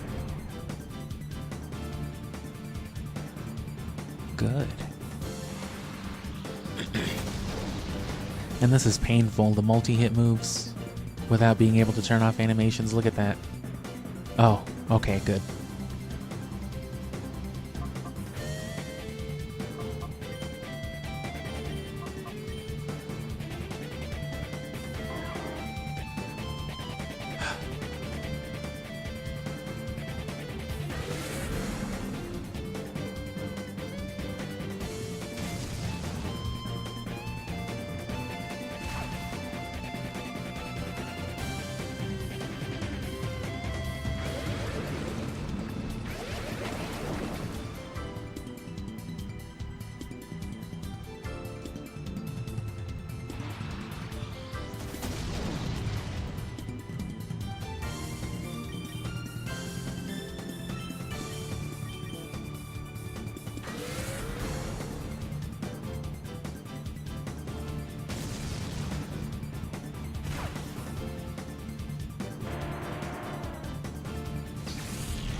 Mm-hmm.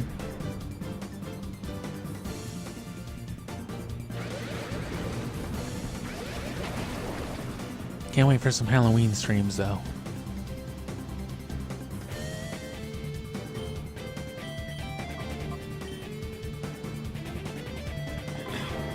Y'all ever played that Porky Pig Nightmare game on Super Nintendo? That thing is like creepypasta. Before creepypasta existed, it's incredible.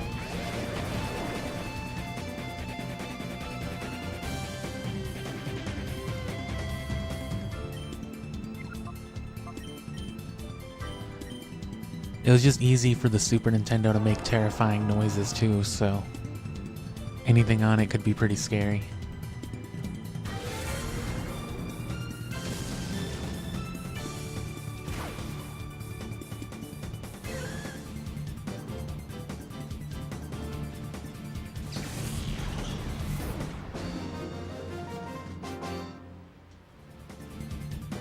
I'm dripping with perspiration.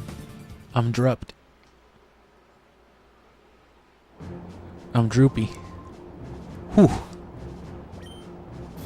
Man, it's hot as an oven in here. Or something. That's all I got.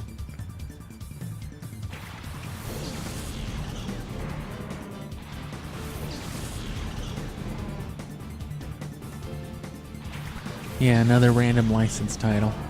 I remember it being alright. But you know, Super Nintendo licensed platformer. There's a billion of them, huh?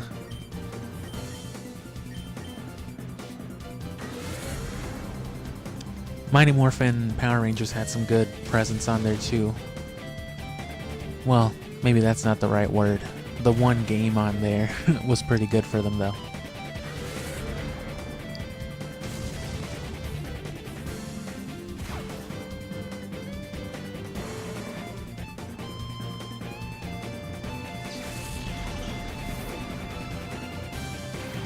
And oh yeah, life's always doing something. If I'm lying, I'm crying. Fucking cars. Speaking of, my car decided to just whole ass take a shit on itself. Really more I destroyed it, being a giant monster man. Tried to turn my turn signal too hard while it was already kind of wobbly, and I just broke that thing off. Now I gotta pull $200 out of my ass and fix that. I mean, I got it, it's always a shame to not have as much miscellaneous drug and beer money. Oh man. Come on, bro, my beer money. What are you doing to me?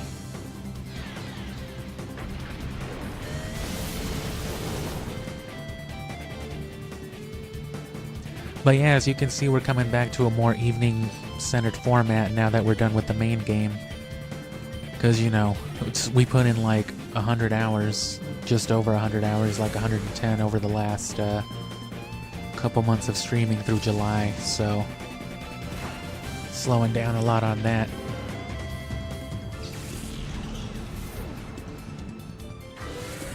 And much better now during the evening anyway. I always liked it better.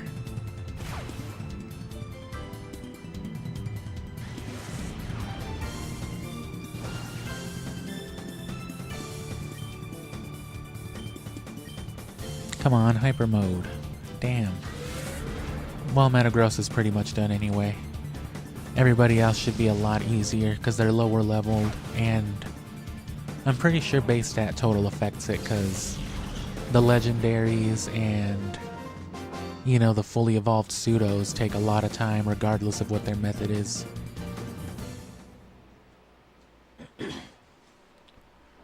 Entei took a while, if you were there during the main story, to see me do that.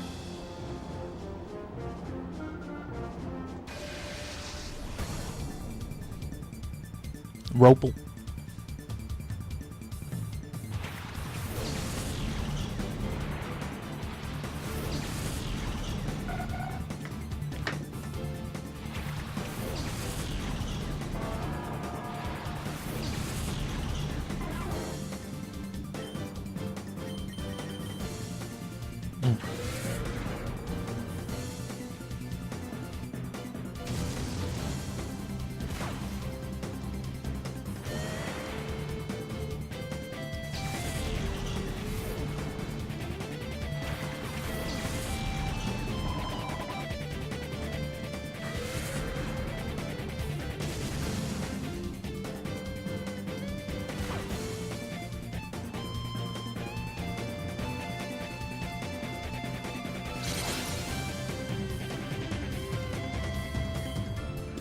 I also kind of want to do a residual damage team. You know, just stalling and weather. Probably some status effects. I don't know if I'd rather do that or the Sun Dragon fire team, whatever you'd call it. Either way, I want to use Flygon. Flygon's a good fit for any of them.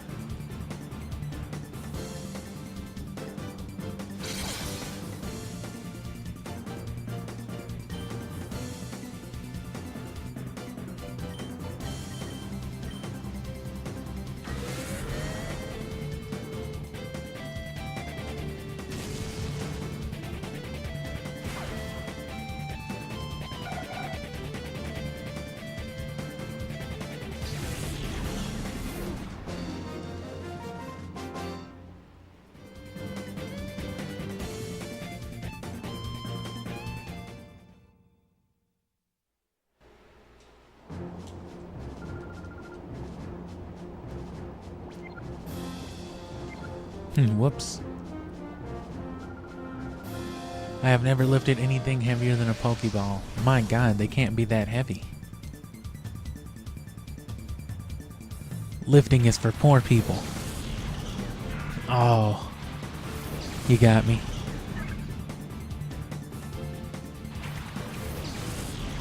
Oh, I forgot to move Greta. God damn it, Greta.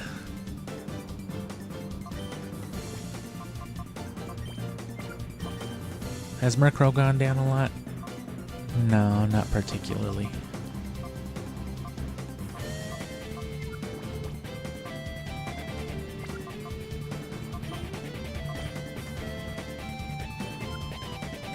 Damn it. Oh no, I'm good.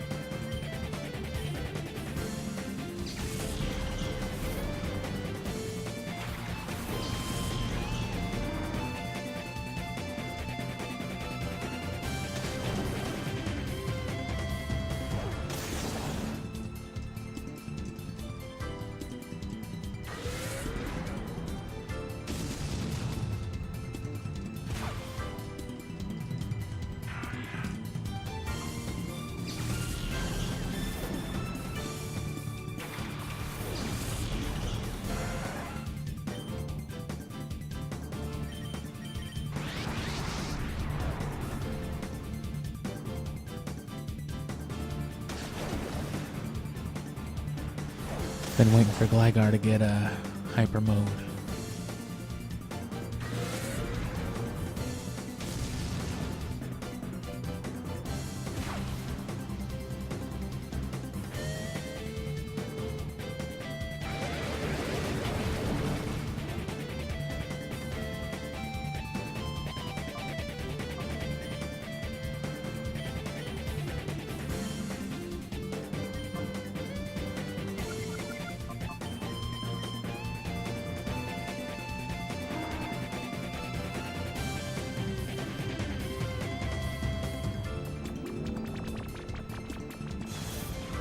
At least the soundtrack is funky. And see, now that we're getting to so many more different games and series on the channel, I can finally start, you know, to touch on things like general soundtracks and genres and all that. Because now we've got some creature collectors too, between all of these Pokemon games, as well as Shin Megami and... Nice. And the Chao Garden. That's 3 different creature collectors. And there's more stuff I want to do. There's Persona 3 on the Persona 3 is available on Xbox Game Pass. Which, you know, that's more Shin Megami series. And I've heard that one's really good, so I'd like to try it as well. But there's also Monster Sanctuary. More of an indie creature collector from like... I don't know if it's like 5 or 7 years ago now. And there's always Digimon. I do have some Digimon games that I got on sale on the Switch, but my Switch has been in bad shape. It takes a long time to charge. It takes like literally 2 minutes to load up games sometimes. I'll see what I can do with it though. And I remember playing a little bit of it, and it's one of those games that doesn't let you skip dialogue at all, like even the unimportant miscellaneous dialogue, of which there is a lot. It's like all the dialogue that Shin Megami Tensei 5 had without any of the convenience of being able to just like and mow through the dialogue if you wanted to, or even skip all the cutscenes. Digimon is like, nope. And it's got those like shitty elementary school style flash video presentation, you know, kind of dialogue boxes, so you gotta watch someone's animatic come in every time and like start saying some shit. Hey Diego, I thought you got off that stuff. Well, fuck you, Kelly. And then you get into a Digimon battle, and your Quagsire evolves into a gun. God, that sounds great. Maybe I do need to play that game already.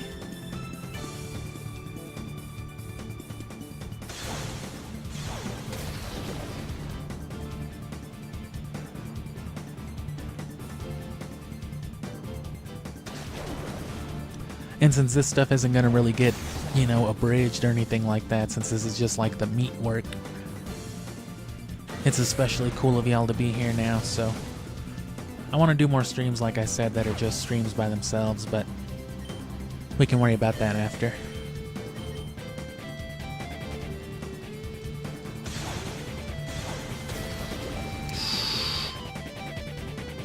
The recoil's gonna kill me.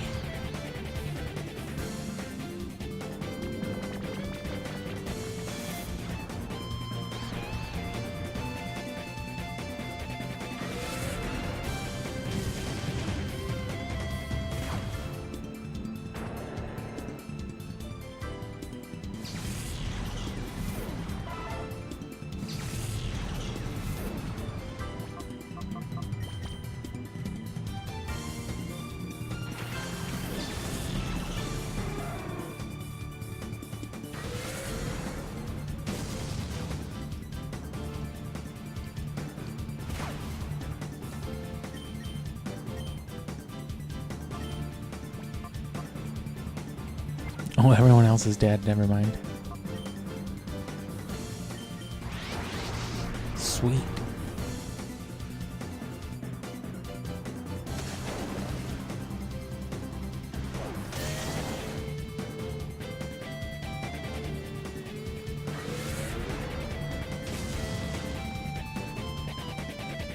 And like I said, I've already got my shiny ID for Ruby because it had a dry battery.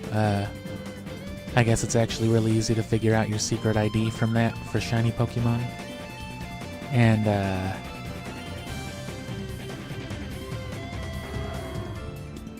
I've already messed around with some of the values, and I found like a Bagon spawn that only takes like 2 minutes or something like that to reset for.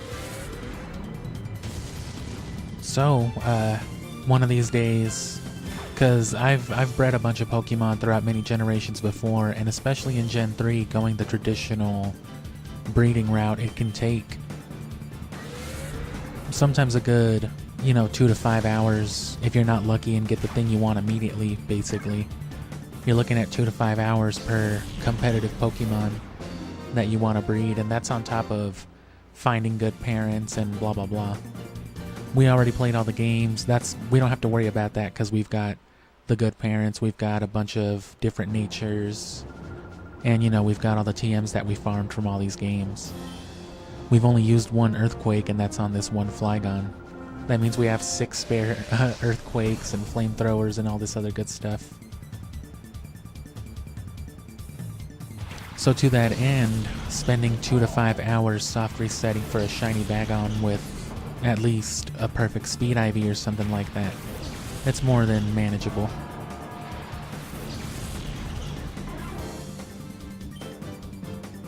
Because I do love me some shiny Salamence.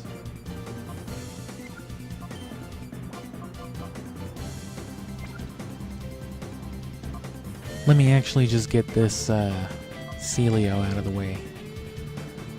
And then switch these guys into something. Or switch them into something after, I mean. Nice. Fucking stealth camouflage.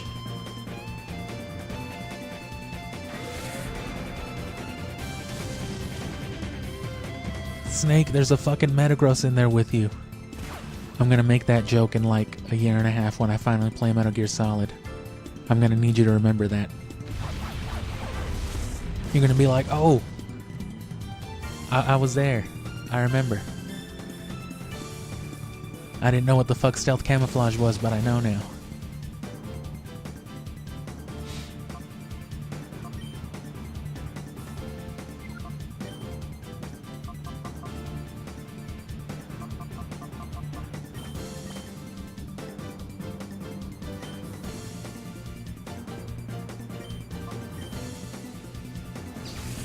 It's a real shame that being the Smash Bros. Player that I am, and the huge Metal Gear fan that I am, that I actually really can't play Solid Snake for dog shit on Smash. I get the projectile part of him alright, but he's just such a weird character. And it's one of those things where, like, if someone actually knows how to play Solid Snake, you, like, automatically lose. Because it'll be like an even match the whole time, and just when you think you finally got him, you explode out of nowhere, and it's just like, when did I get a bomb put on me? And that's basically what fighting Solid Snake is like.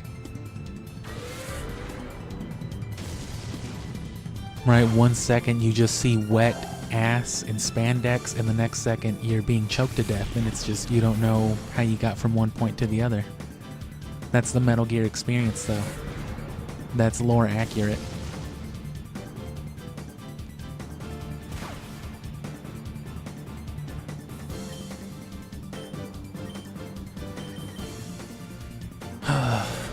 No hyper mode.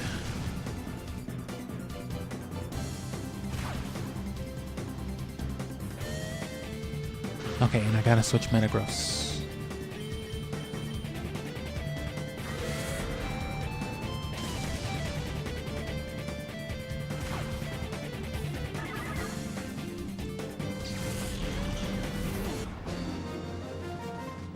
And is this the area leader already, or is it one more?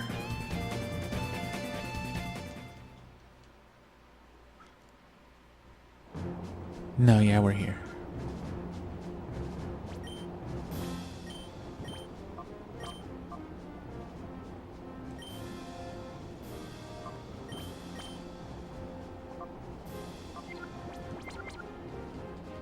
Fucking Quagmire. What did you say? Zenten? Zenton? Zanton? Knuckles?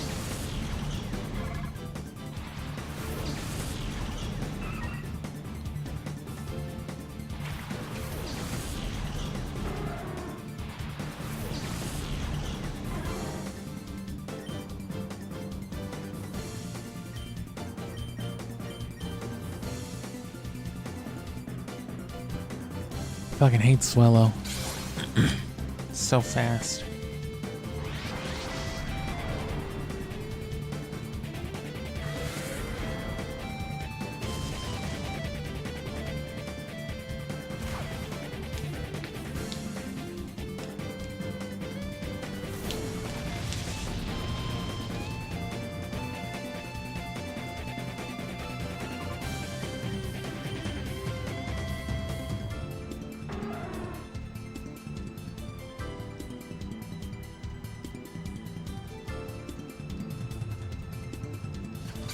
Crazy how you can literally call your pets now. They have things like smart collars that you can put a SIM card in, and you can literally like call your pet and be like, where the fuck are you, get home?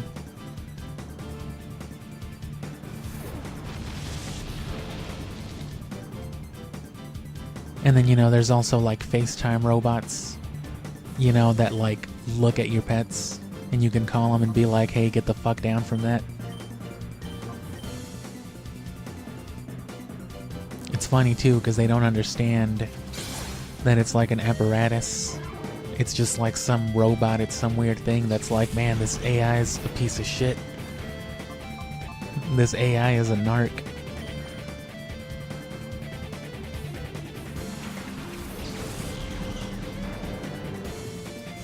I do love the idea of like calling my dog.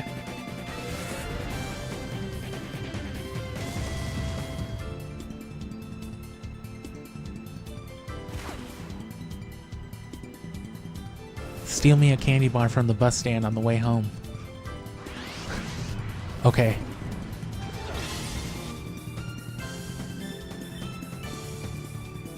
Ooh, Nightshade.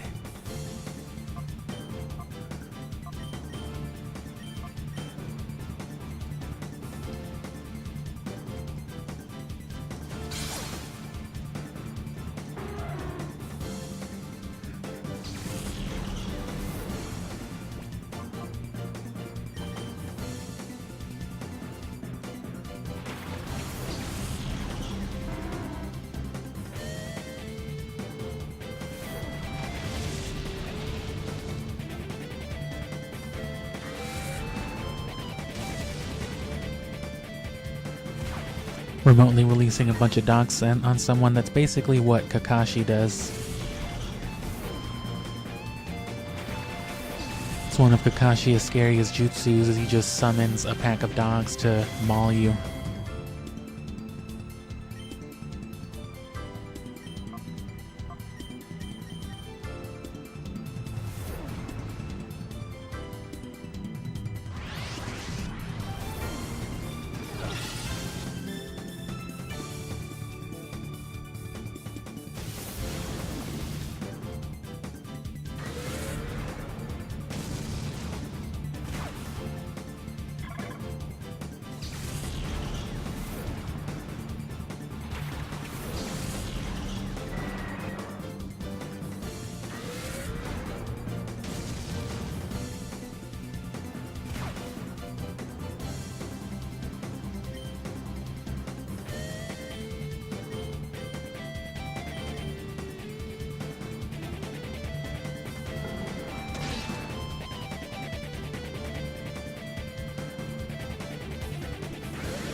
We're at the halfway point of Mount Battle.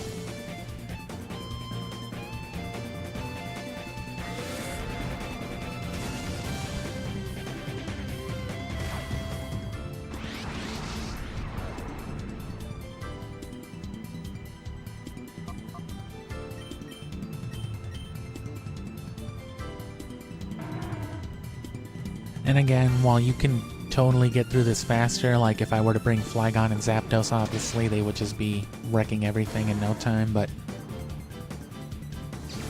if you want to get Ho-Oh and you need to purify everything, you know, you may as well do what I'm doing. This would be the way, I imagine. Can't think of a way better. Oh man, Gligar sucks.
Never really have to worry.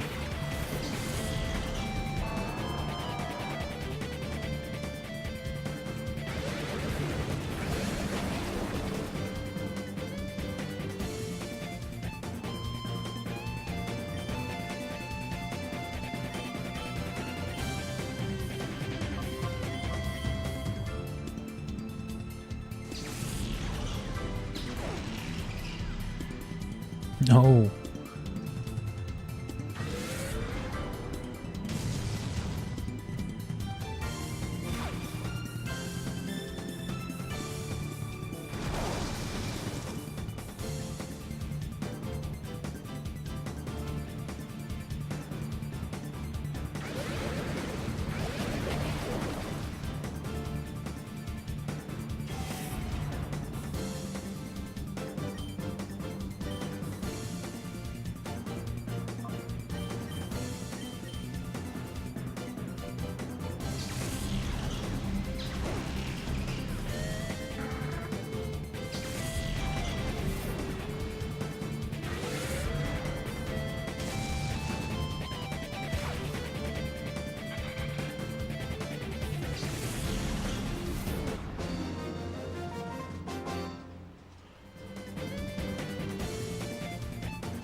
Great job,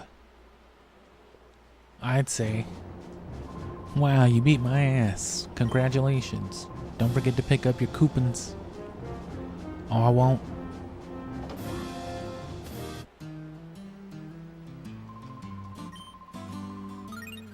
$800 that time.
Actually, you know what? The lucky egg doesn't even matter.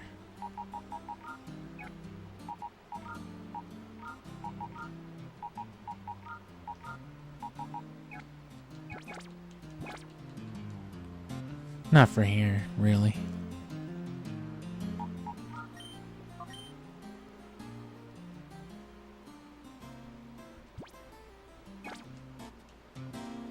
Not much more now. We do gotta get to the end for Suicune, though. The time flute.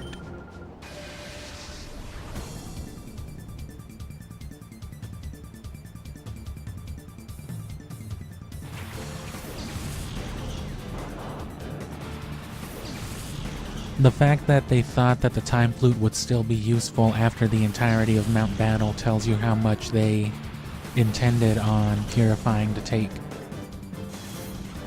Not that you can't see for yourself with this shit, but...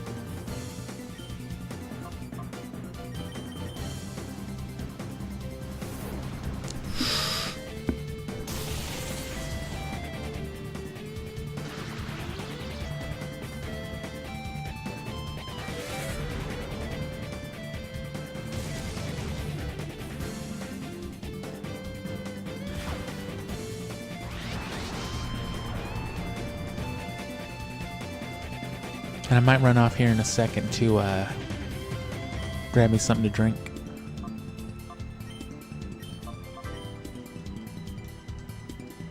Murkrow's dead, though. Yeah, calling works great for Granbull.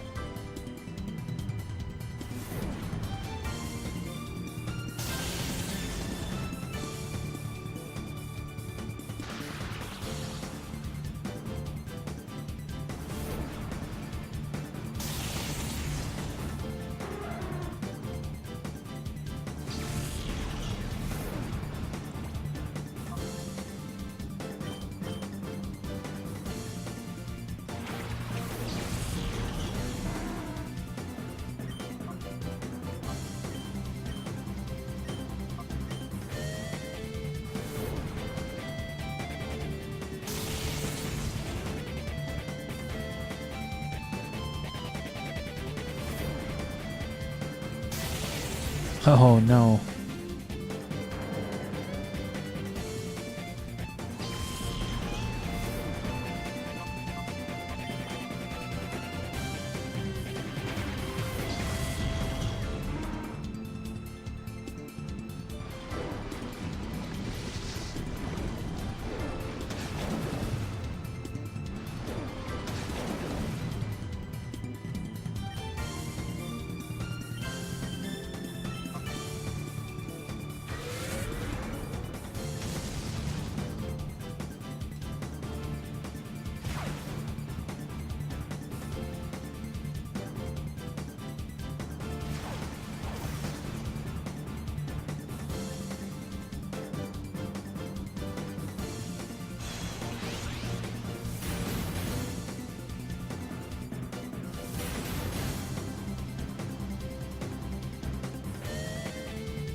Damn, did you just beat up my kindergarten teacher? I guess. If that's who that was.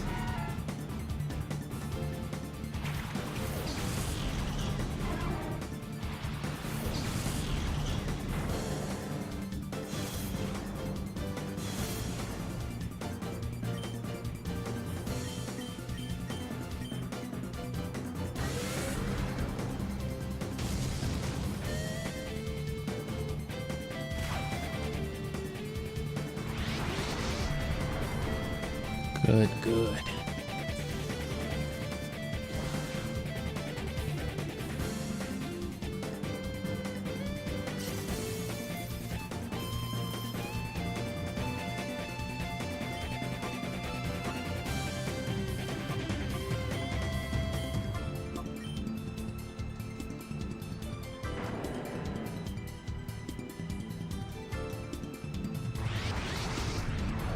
Cool.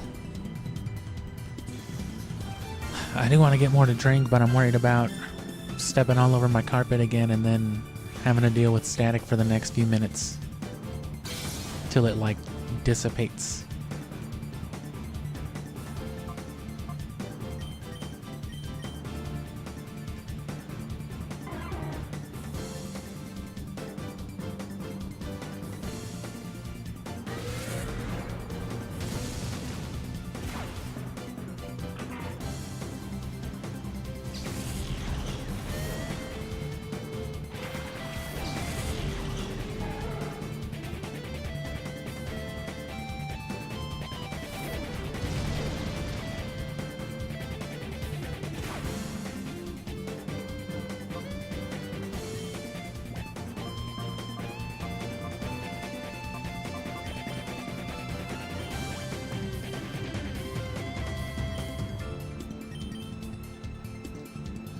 Will it force hyper mode because I used an item?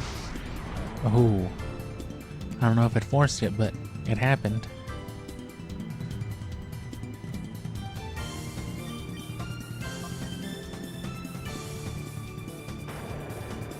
Yeah, look at that. That's significant.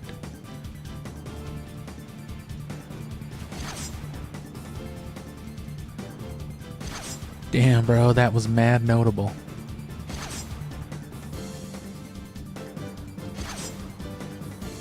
Stupid monkey.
Oh no.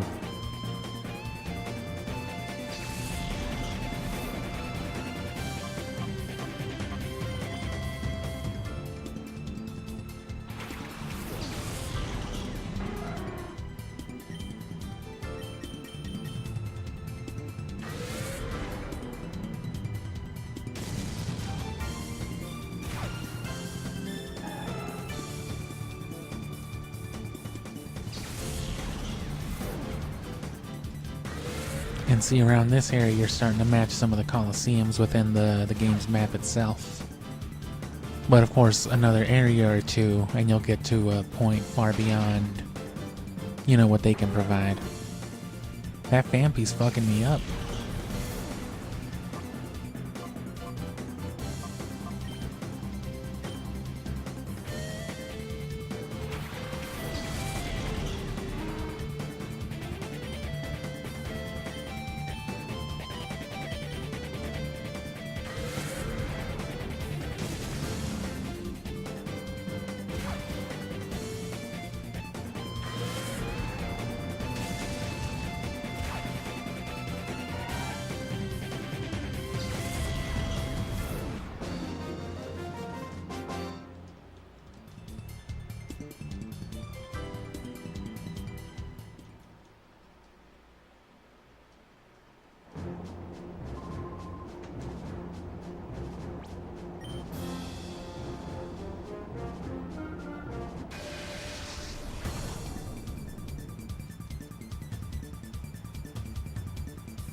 Okay, well, we can't let this happen.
Alright, I'm gonna load up this next battle, catch some of this funky soundtrack, and I'm gonna go get my drink and try to pop the static off of my carpet. Or off my feet, I guess. I learned the hard way to stop wearing socks while I was over here, cause Jesus. Hover my socked up feet just barely over the carpet, and it's just like, and you can literally hear it over stream. It's hilarious. Sometimes it even makes the screen crackle.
Me personally, I never liked Grand Bull. I think it's one of the worst designs. Not worst, but it's not really a personal favorite of mine. Ursaring, though, I always thought was sick. Just an upright bear, always hitting some type of menacing pose. I actually kind of like Snubbull better than Grand Bull.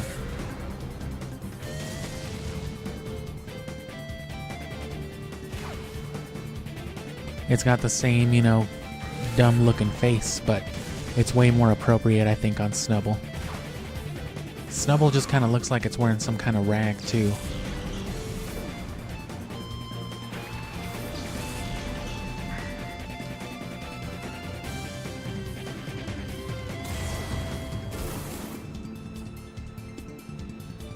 Grand Bull is another Pokemon that I kind of forget about sometimes, too. It reminds me a lot of Hypno in that way. Because they're just these upright creatures with, like, collar accessories, right? Grand Bull's got an actual collar. And Hypno's got some kind of, like, whatever you'd call it, a dicky. Some kind of floof. One of those weird George Washington, Mozart poofies.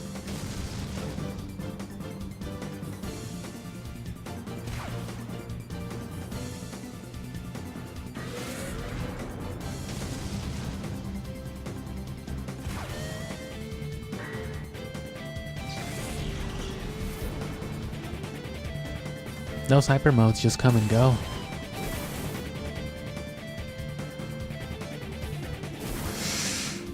Look at those animations.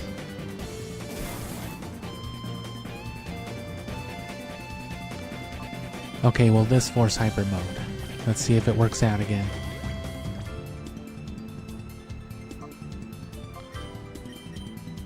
Nope.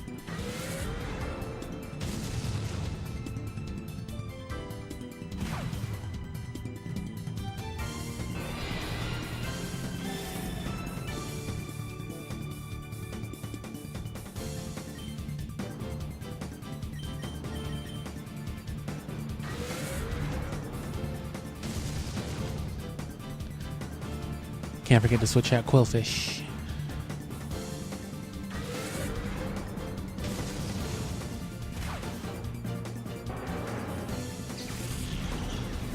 I'm trying to think of other, like, more forgettable Pokemon for me, especially up to, like, Gen 3, but that's kind of a weird thing to try to remember. I guess Miltank I kind of forget about a lot of the time, too. Despite being probably a more notable or popular Pokemon. Okay, big fella.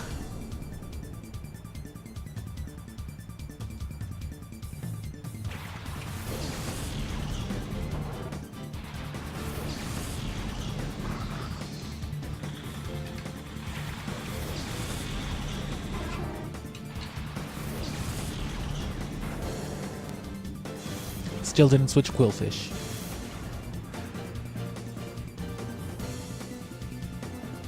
I hate Vibrava too because its idle animation is so long and it has to hover over the whole thing. God forbid you hit a Vibrava with a multi-strike move in Pokemon Colosseum. God help you.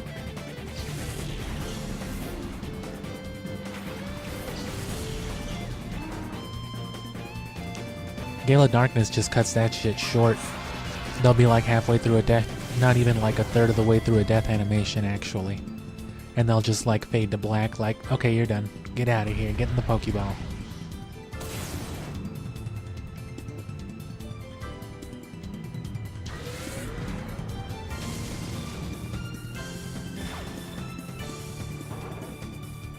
And I know it's an unfair comparison because Shin Megami Tensei 5 Vengeance is the definitive edition of a game from like not even 5 years ago that came out itself just like a year and a half ago, right? But that gives you so many quality of life features.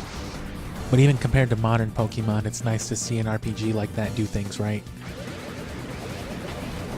Which if you've ever liked the idea and I know people do, of, you know, fusing Pokemon and, you know, just having a harder game experience, you should probably play, you know, at least Persona or Shin Megami Tensei. I feel like the experience translates well. I've never played a Persona game, like I said, but, like I said, I've heard Persona's about the story, more about, and SMT's more about, like, the grueling mechanics. So if you want like a hard RPG full of fusion, it's pretty cool. Like I said, I was playing some Vengeance earlier today. I really miss, you know, being able to fuse your party members and just retain like these ridiculous movesets. Because that's basically how it works for Shin Megami and Persona. And it's not like Pokefusions where you fuse, you know, Alakazam and Charizard into Alakazard, you know. You'll fuse like Gramble and Murkrow into fucking Staryu for some reason. But then that Staryu will know Nightshade and, you know, whatever other moves it's got, Scary Face. You can pass on all the stuff. Really cool. Lets you play around with movesets a lot.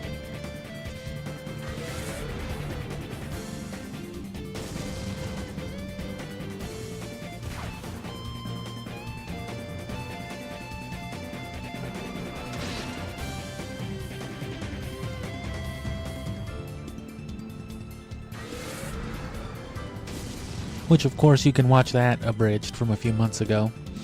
But I might want to stream it eventually, some other time.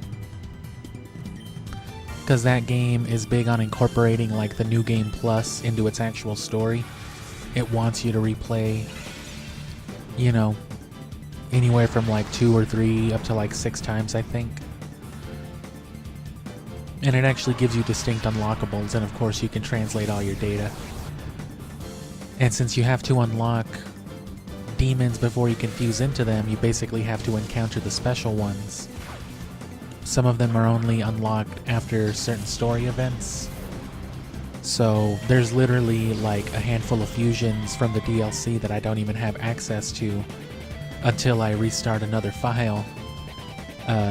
You know, until I do a New Game Plus and then do the original story again. And that'll allow me to, you know, have access to more things. But those are long games. It took me about 80 hours just to beat that one save file. That's almost as much time as it took me to play all the Pokemon games.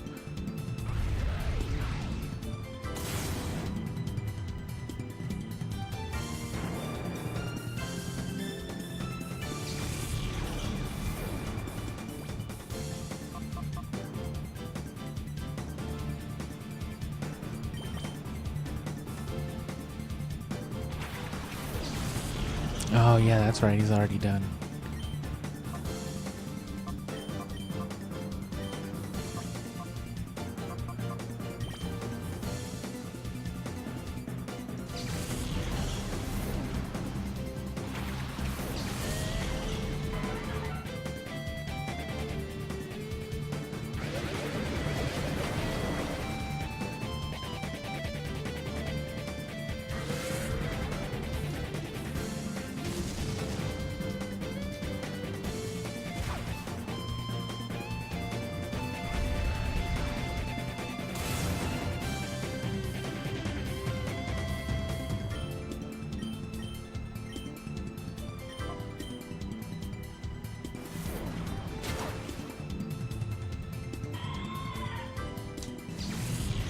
I need to get that sharp beak off of Skarmory. Really helps Zapdos's Drill Peck.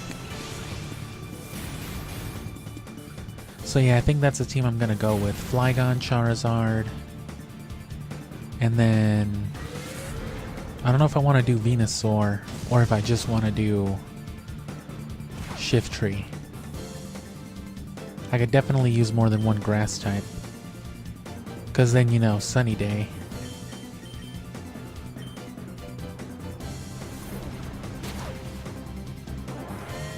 Sunny Day can abuse a Solar Beam and boost Flamethrower, both of which Flygon can learn. Obviously Charizard will be throwing out Flamethrowers and Solar Beam on our grass types, which Shiftry would be a good one for the physical offense. And even if we ignore the special a little bit, Solar Beam from a grass type just being spammed is always real good. It's just hard to beat Fake Out.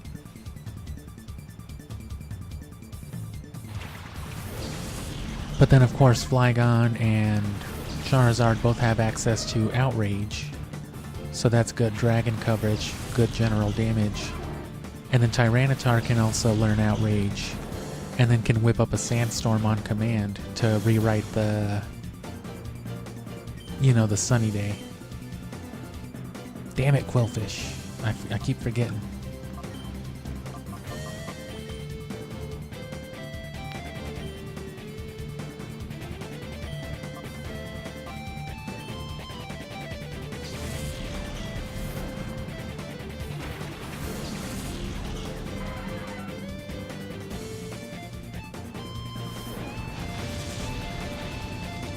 But yeah, you can breed it with Outrage, and I'm pretty sure I wouldn't be surprised if you couldn't. I'd be surprised if you couldn't slap Solar Beam on Tyranitar. It's pretty good about learning just a bunch of random shit. You can throw Surf on it, Ice Beam, Flamethrower, Thunderbolt, all that stuff if you want. So.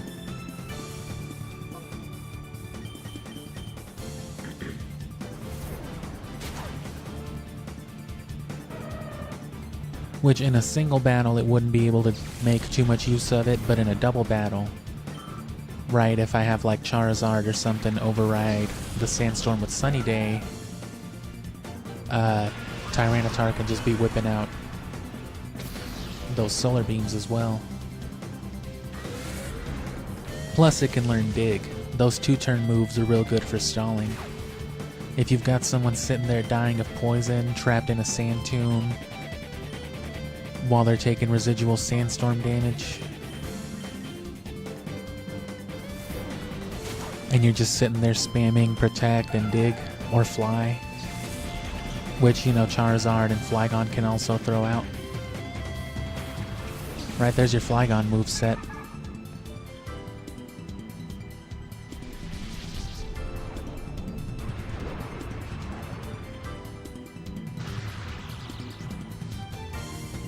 And Explosion is a really good move, which Shiftry can also learn. You can tutor Explosion onto a Shiftry, and that's just, you know, horrible.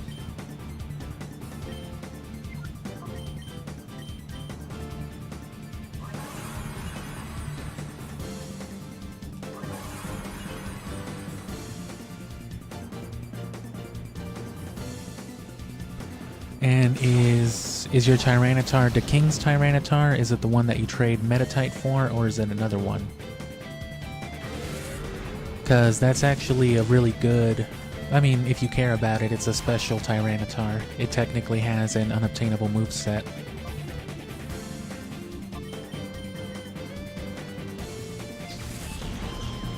Because it knows... I think it knows like Rock Slide and something else right away, but... you know, you can learn those moves regardless, but it also knows Dragon Dance and Outrage, which either one can be bred onto a Larvitar, but not both, not in this generation. So it's notable, that one specific Tyranitar, or Larvitar rather.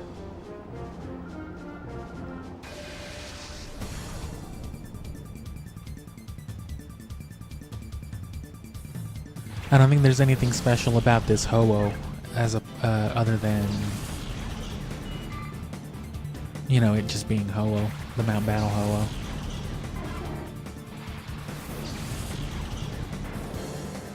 Poison-ass fish.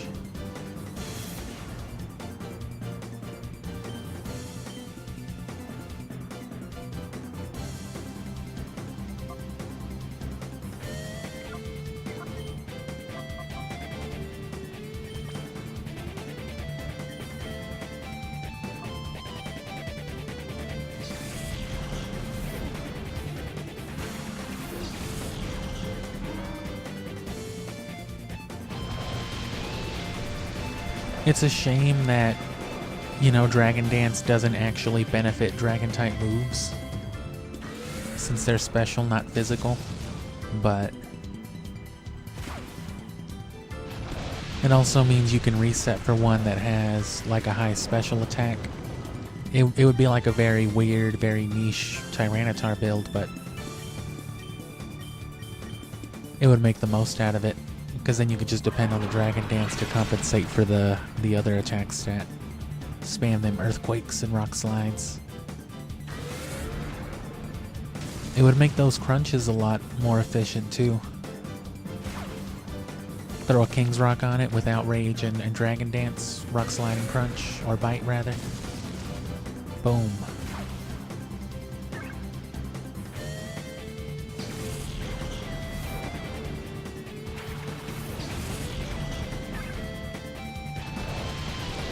But yeah, a Tyranitar, especially in the context of like what's mostly going to be like a grass offense and defense team, I think it could be real useful.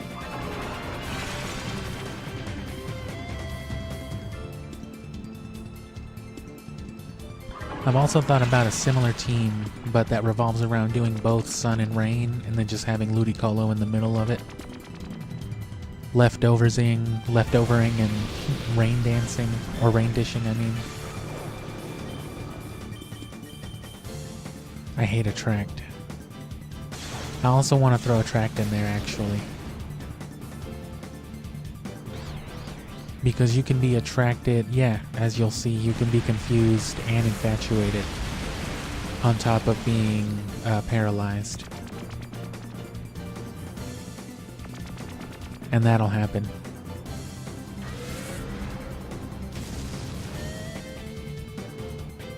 So imagine what they're doing to me right now, but also while they're hiding underground and a sandstorm is slowly chipping away at damage or at your health. And ideally something like a sand tomb or a whirlpool as well.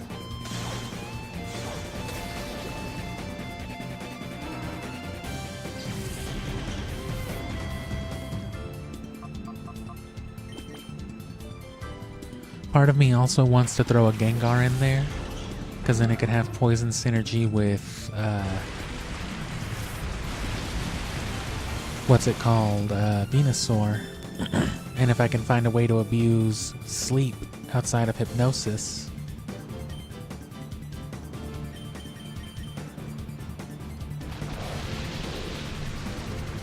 then that means I can also use Nightmare and Dream Eater and Curse. But that would also mean that that's all Gengar can do. That being said, I could forego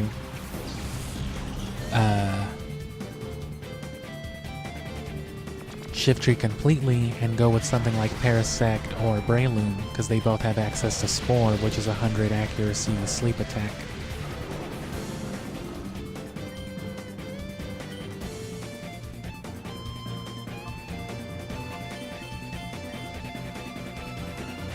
I would imagine Executor could also learn Dream Eater. So they're all things to look at.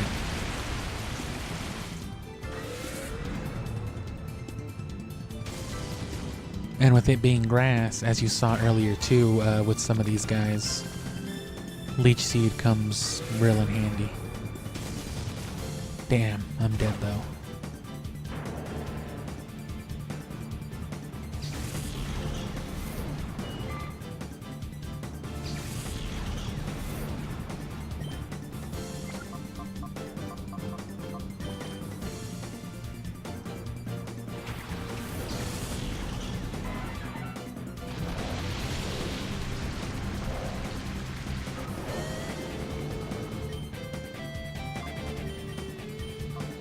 Sure, why not?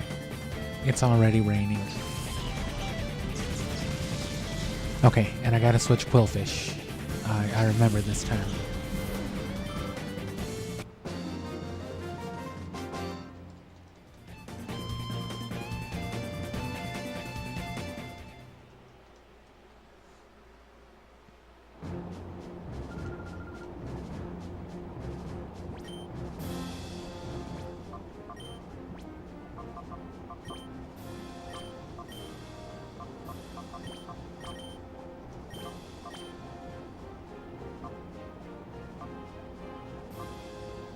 So Grand Bull is serious and likes being called. I can't really tell with Murkrow.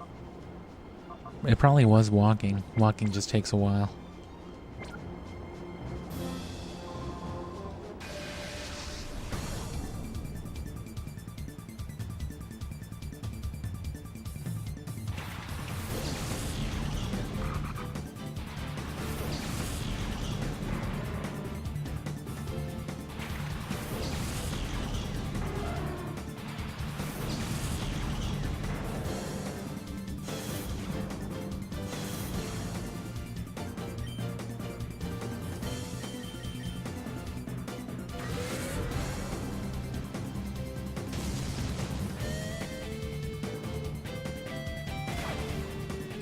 Murkrow's not a bad Pokemon, especially with Nightshade.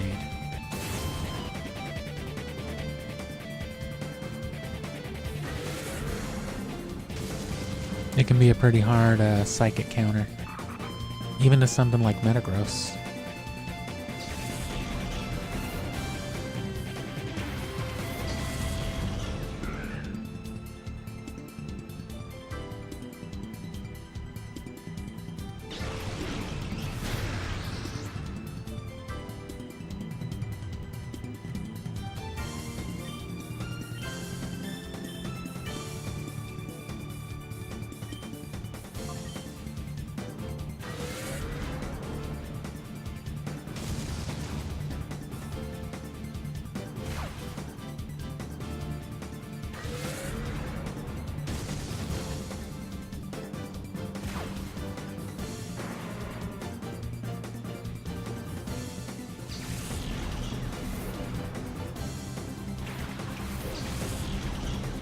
$150-something hours. I don't know if I ever broke even like 90 hours on my Gale of Darkness file growing up.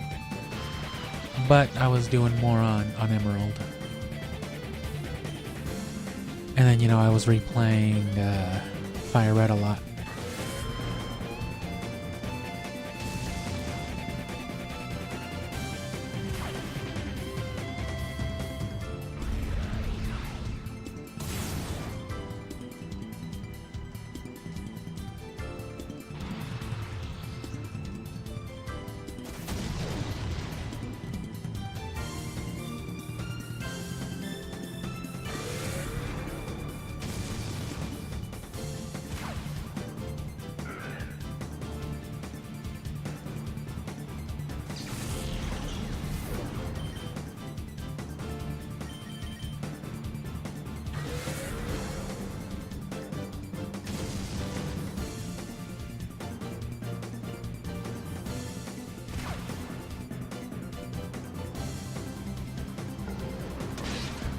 The main issue with that team, though, kind of a non-issue, but the only direct coverage for problematic dragon types, you know, Dragonite and Salamence,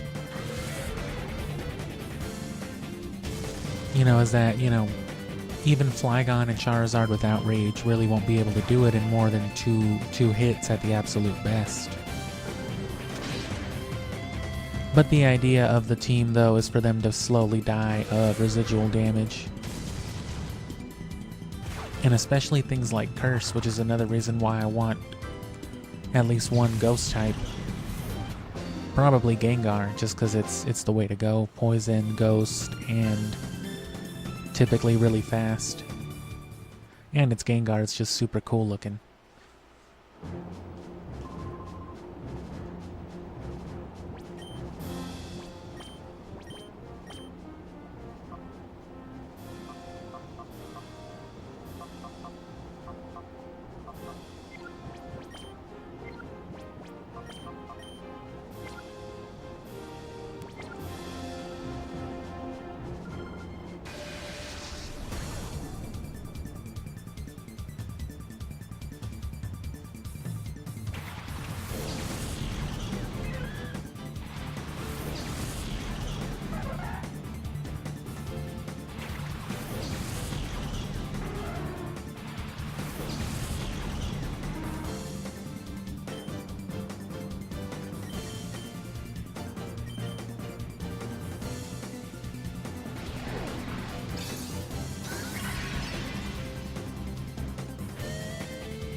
That being said, with how aggressive Colosseum is, especially with its AI,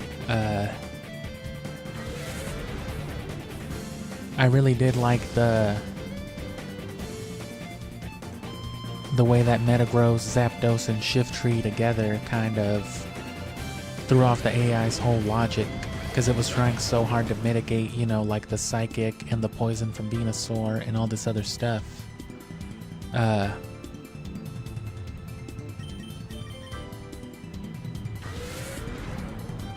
It made it really easy for me to force like parties that or matchups that I could counter, because otherwise they counter you way too hard.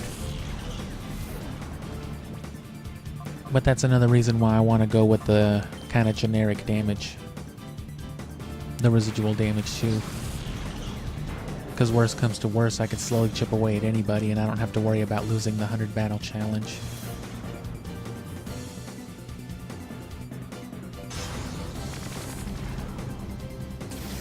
Which, as you can see by how long these story-ass battles are taking.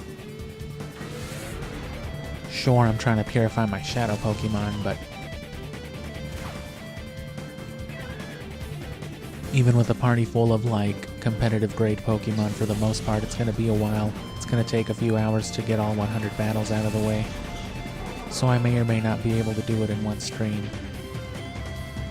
Able or, you know, willing. We'll see in like another week or two.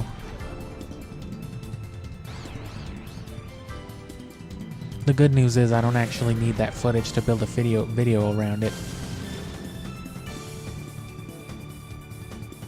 You know, I do need it, obviously, but I can still work the video and then just,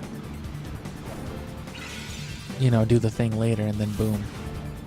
just click and insert it later.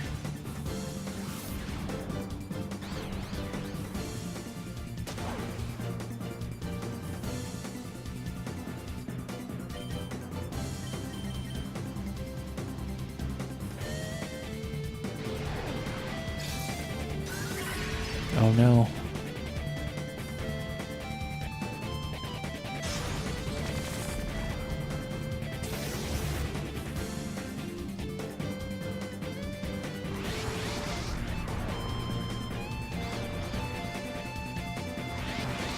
Oh.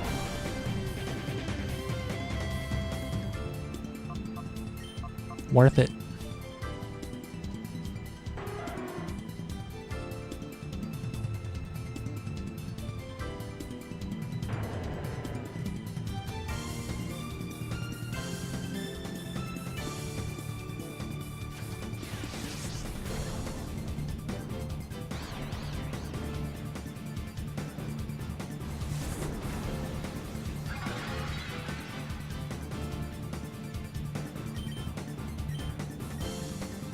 I'd also like to revisit Wind Waker at some point or another, just for the figurines. I've never done all the figurines before,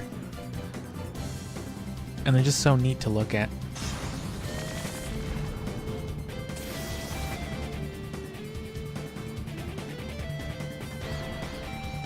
The most effective way to do that, though, honestly, would be to just restart, do the New Game Plus effectively.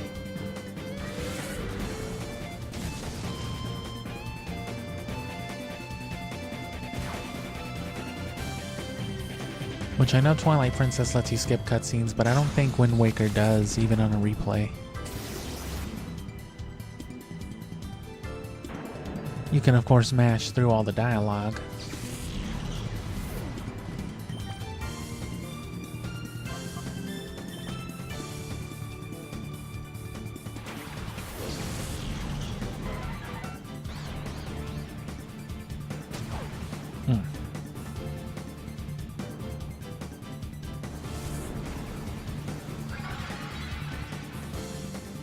Tell me it's gonna helping hand.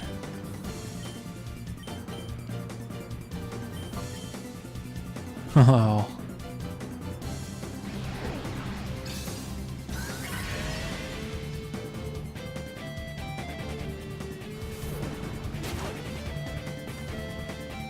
Ready to help him die.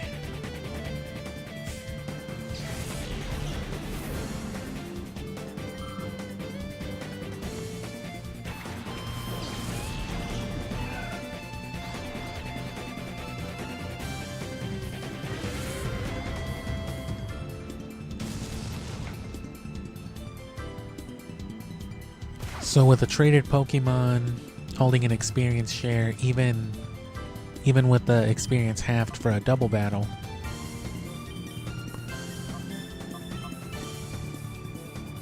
each area would be giving Zapdos like maybe a Kanto Elite Four Bruno's experience worth of, well, yeah, of experience. Because, right, Roselia, I'd be getting a third of what I'm getting on top of that now. So, like, I'd actually be getting like 1,400.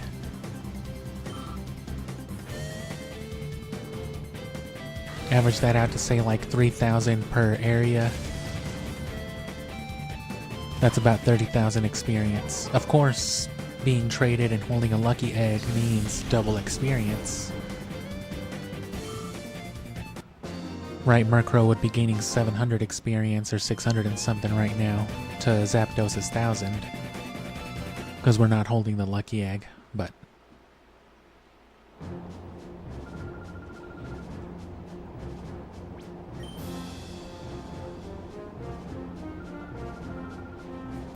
What up, fool? I'm Loco. I'm fucking crazy, man. You don't want to fuck with me.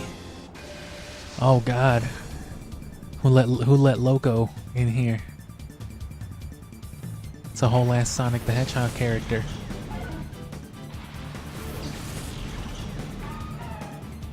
Damn, this is crazy. What did you just say?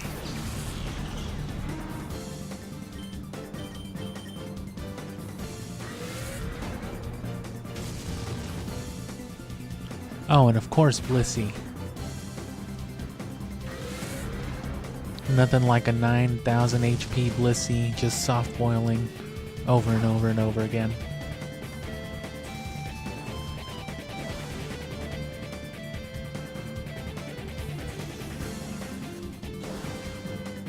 Why was that so quiet?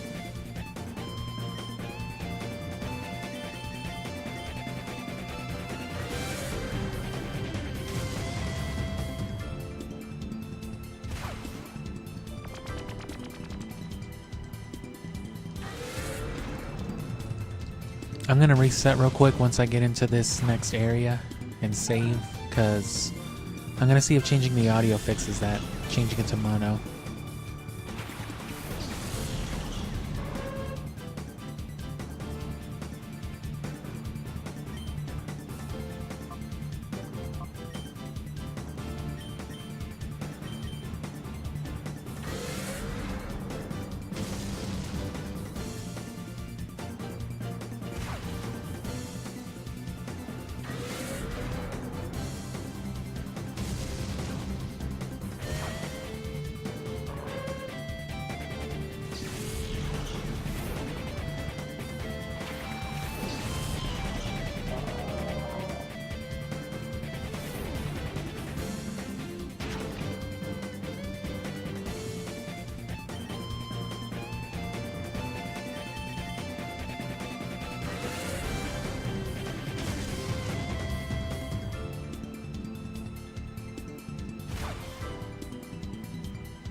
Recoil should be okay.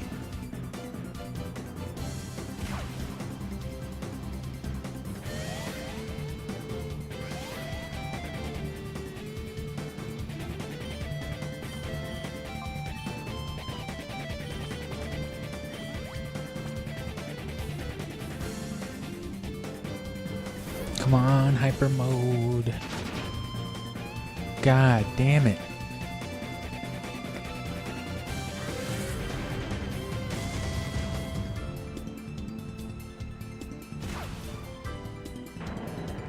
That was uncalled for. That wasn't even a critical hit. That was just like triple damage out of nowhere.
You worked really hard today. Go get yourself some pizza in the break room. Ah, sick.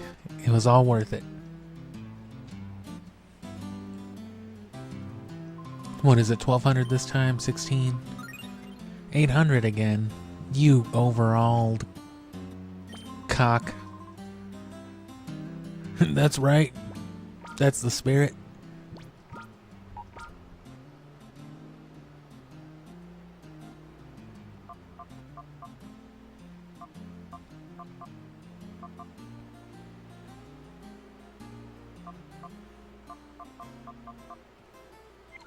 Oh.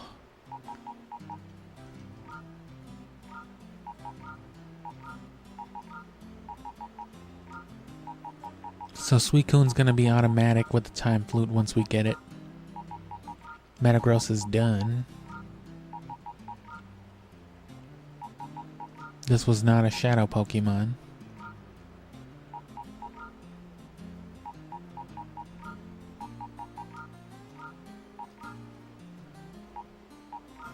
I mean, neither was this guy, but...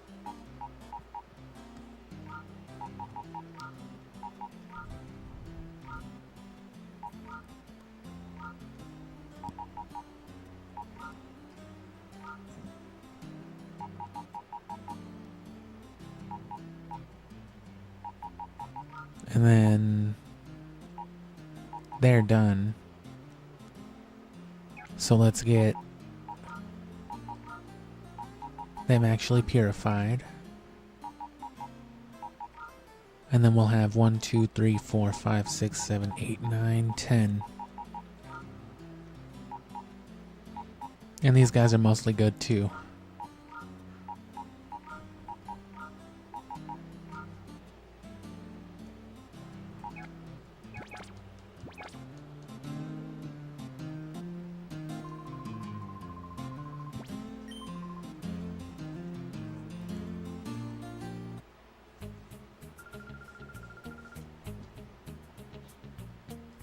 Still? Oh, finally. What can I buy? Double team? It's literally all I can afford is double team. We can find King's Rock and Kanto. We already have White Herbs. Scope Lens is probably the most notable thing here. Bright Powder if you don't have it.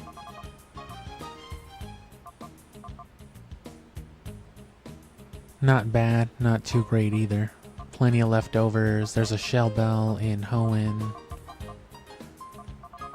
There's other things too. There's more stuff in Gale of Darkness. I think better stuff.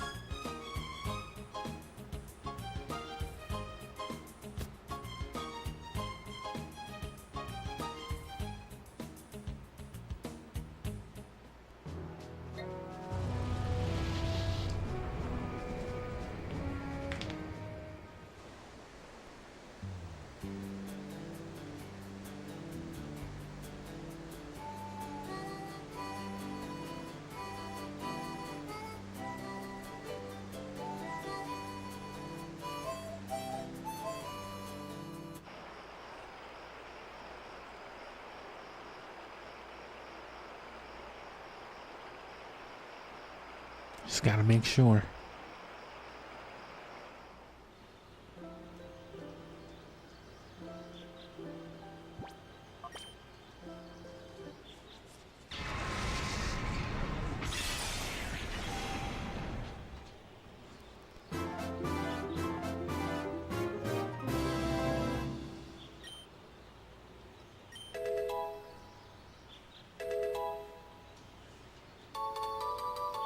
Sick.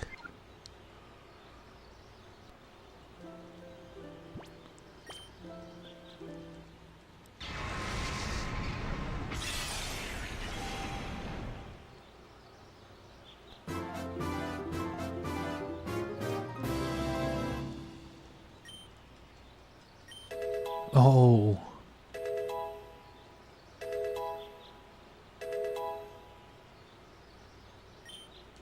That's one experienced fish.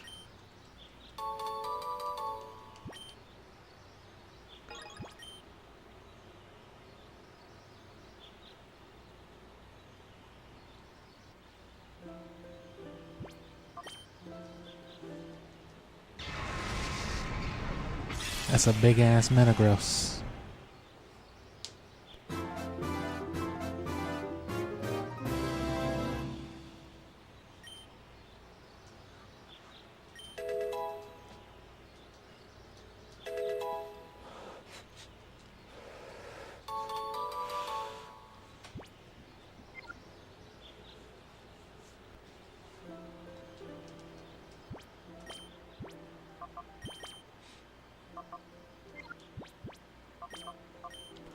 I'm gonna spin around in a circle for 1 minute and see if that's enough to get a Murkrow. See if he's the walking type. Might be more like 50 seconds. Otherwise known as the time that it takes NPCs to talk to you and throw out their fucking Pokemon and to get a battle started in this game. Preposterous. Disproportionate. Platypus in my party.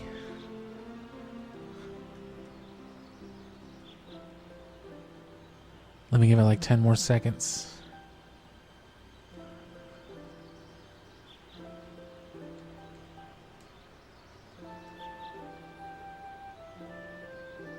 Nope. How much did that do though? Not much at all. Alright. There's some kind of exploit too for walking as well that can be, or some kind of glitch revolving around walking that can also be used to exploit the daycare for levels, but I haven't looked into it.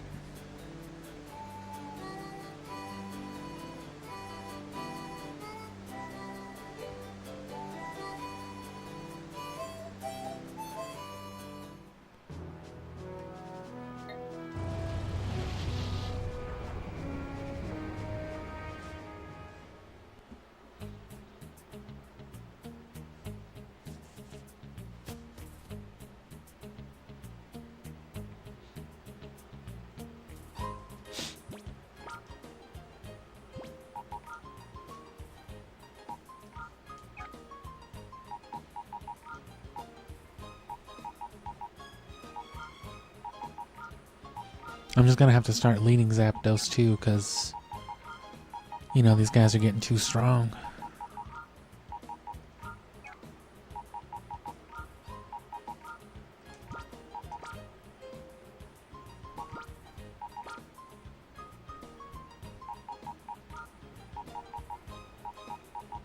Yeah, he's way too high leveled actually. I meant to do him. Oh, Fortress is still level 43.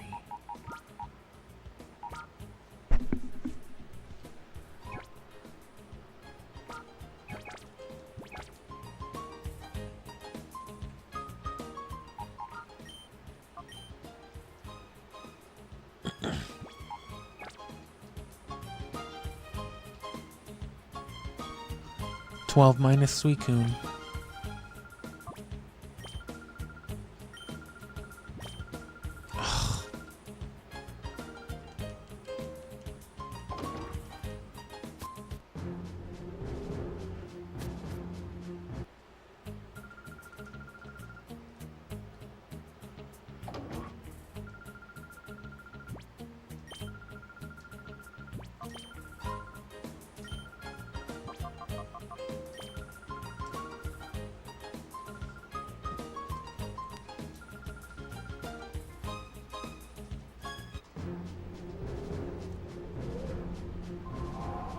Fuck.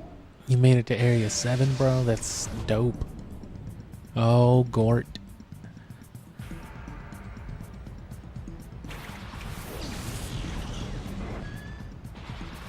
Who gave Gort a theme song?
And this is why I want to have a team of Pokemon ready before I do the ones on Gale of Darkness.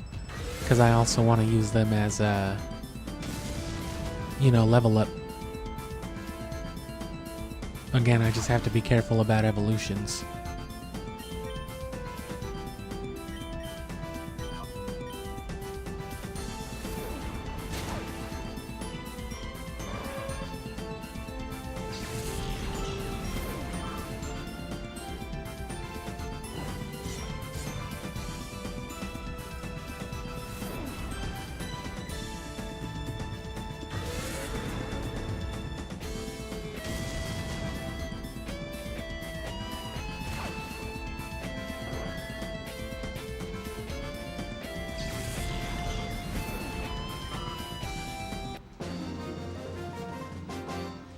I guess I should go back and get that lucky egg.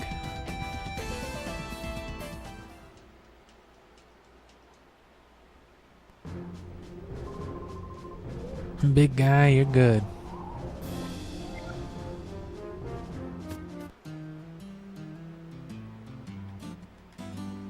Can you give me more battle points? No.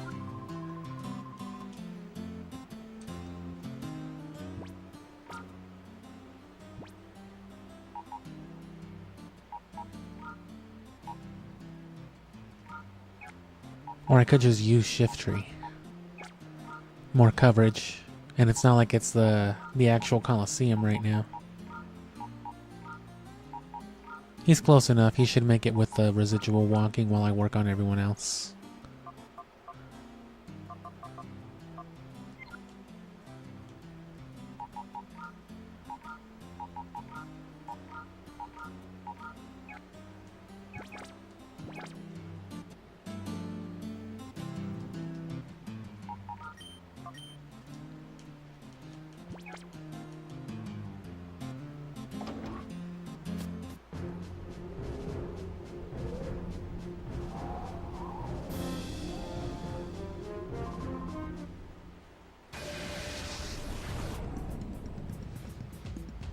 And you can see why I swear by the whole replaying fire red, leaf green method too.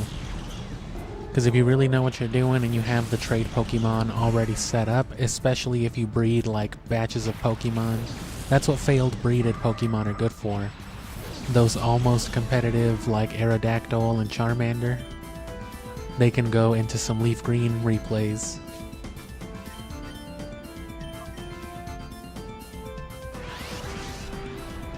And Aerodactyl is a very, very good one. If you send it over already knowing Fly and like Ancient Power from breeding, or Wing Attack or something, which I think it knows Wing Attack from birth naturally, so. A 60 power flying type move, a 60 power rock type move, and then, you know, a stronger flying type move that you can use after you beat Surge to fly around everywhere. Without animations and everything, you can have it beat in like 4 hours. It only took me like 6 or 7 because I fucked around and did a bunch of extra stuff too. But you know, you get everything, like I said, that comes with a whole playthrough. All the TMs, all the nuggets, whatever other rare items. And it takes, you know, less time than it does to play through Mount Battle in the story mode, you know.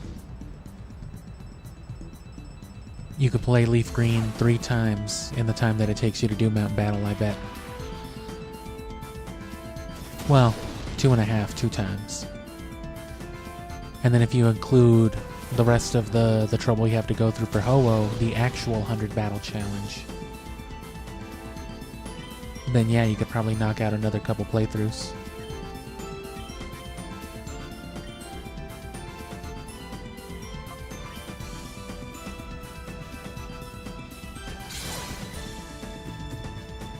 But doing all that doesn't get you Ho-Oh.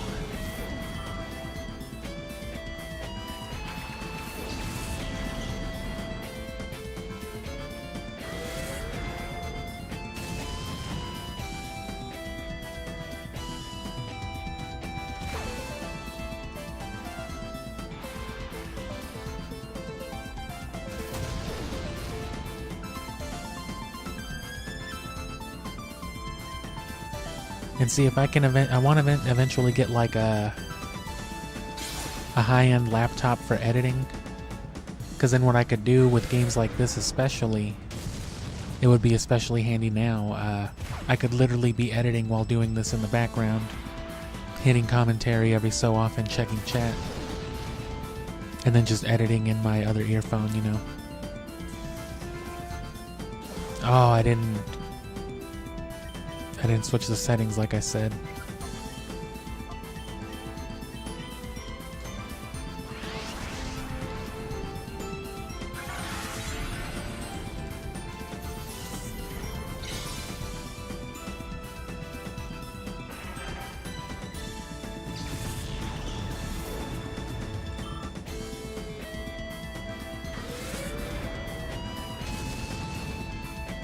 And if you didn't know already, this Shiftry is the one from Gale of Darkness, so it's also a Shadow Pokemon.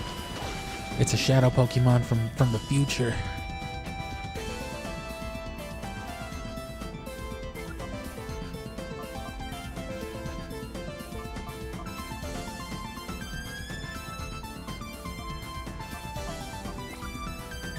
I don't know if it'll go into Hyper Mode if I just waste a turn, but we'll see. Nope.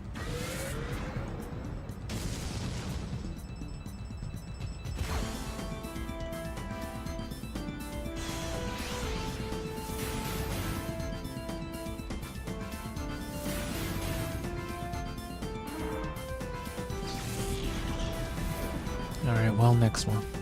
Next battle.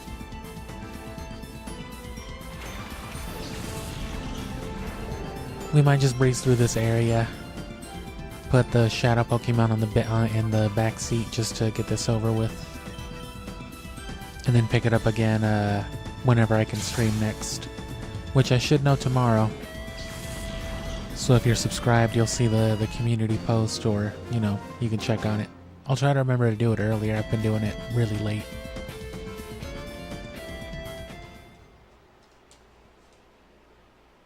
But hopefully it's soon.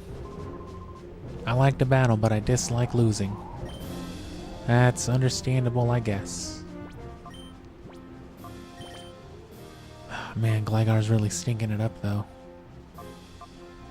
Modest-natured. Gramble is definitely a lot better for these battles.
There's also a small chance of present healing you, I think. I'm pretty sure.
Damn.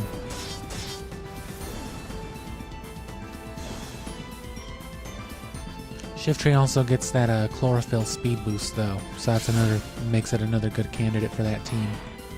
And Fake Out, you know, flinch stalling, swapping out.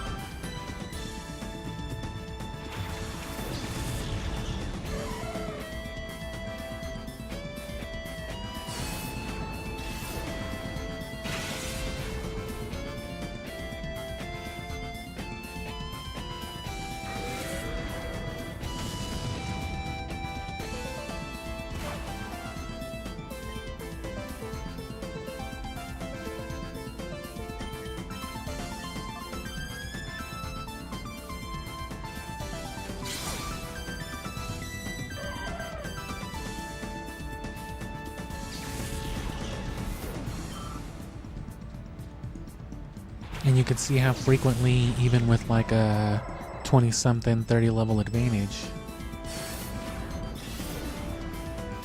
How sometimes it'll only barely get them into the red, not even kill them.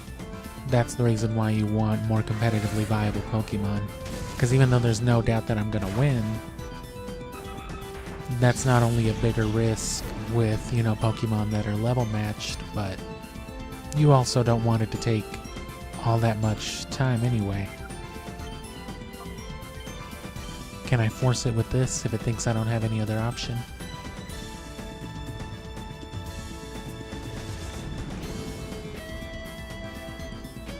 No, it doesn't care. That's what I'm gonna keep doing though. Come on, Grand Bull.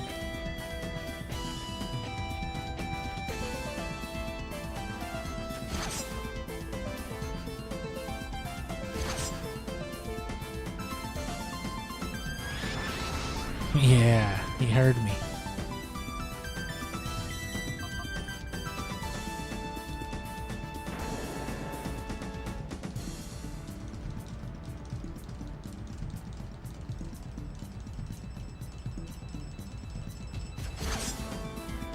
But yeah, thanks for sticking around this long. I was planning on calling it like something 30-20 minutes ago, but we'll go ahead and finish out this area and we'll call it at that. So if you enjoyed it, definitely, you know, keep an eye out. You'll see the stream pop back up for sure. And if you really care about, you know, keeping up with this, then definitely subscribe and keep an eye out for the community posts so you know what days I'm going to stream. Probably all around the same time too. What is around the 7 o'clock hour for me, Mountain Time. Ugh.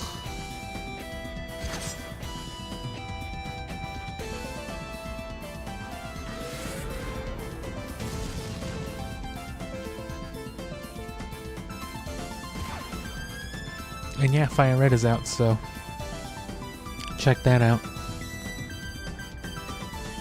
See the origins of this Zapdos. That's also where the Charizard and Venusaur are from. That save file that Venusaur's from doesn't even exist anymore.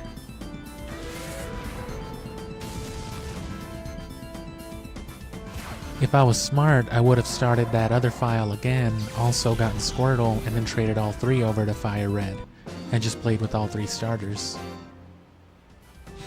Cause then that Squirtle, or what would have been Blastoise eventually, would always be obedient.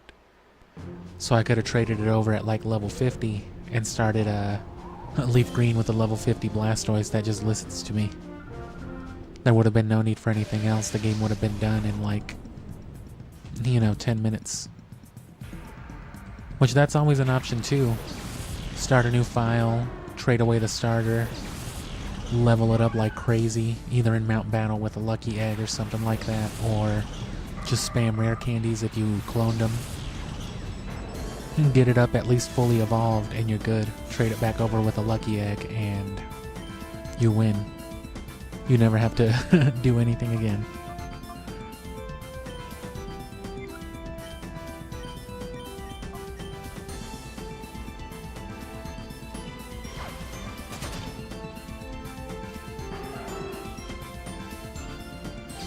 Which that is what we ended up doing alternatively, but the faster way to have done it was to have integrated that into the Fire Red playthrough altogether, but like I said, I didn't think of it.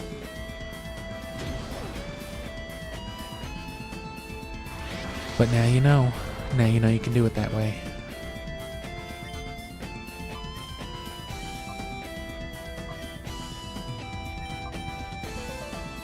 Oops, I forgot to call.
And in this generation, it is possible to skill swap Wonder Guard onto Sableye, so there's a double strategy for you. You can still kill Sableye with residual damage, but only really from weather.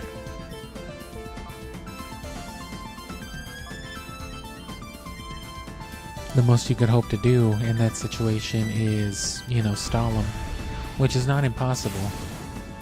I feel like a Wonder Guard Sableye would still be hard-pressed to kill a Blissey if it came down to it. Or a Venusaur? Venusaur's pretty girthy.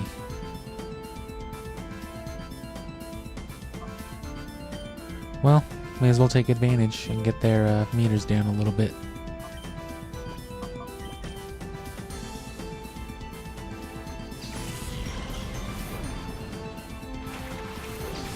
We win anyway.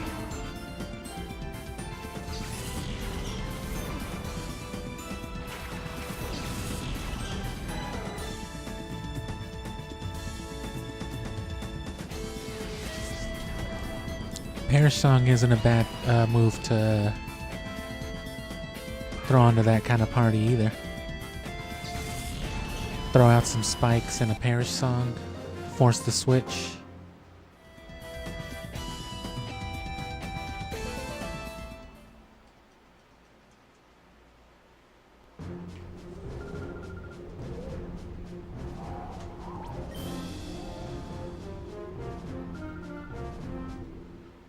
Lovely, Independent. I fucking won the 3rd grade spelling bee with that one.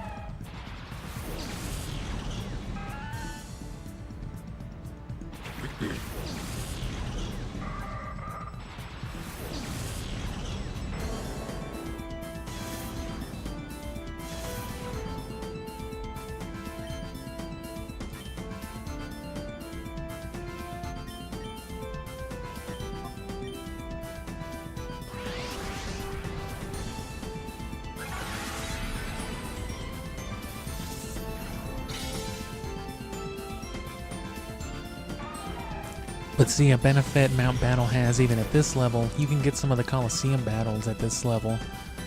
The Under Colosseum goes up to like, you know, the mid-50s or higher. But it's going to be still be Pokemon like Marshtomp and, you know, unevolved, just garbage.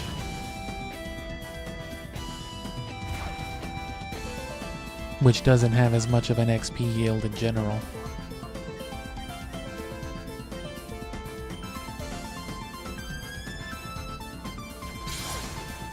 Versus these areas here, they're giving you a lot of like stage 2 or equivalent Pokemon. And of course, as we go on from here, you'll be seeing a lot more stage 2, stage 3. There's stage 3 right there. That would straight up be like a Gloom or a whole ass Oddish at like level 50 in one of the other Colosseums in this game. Yeah.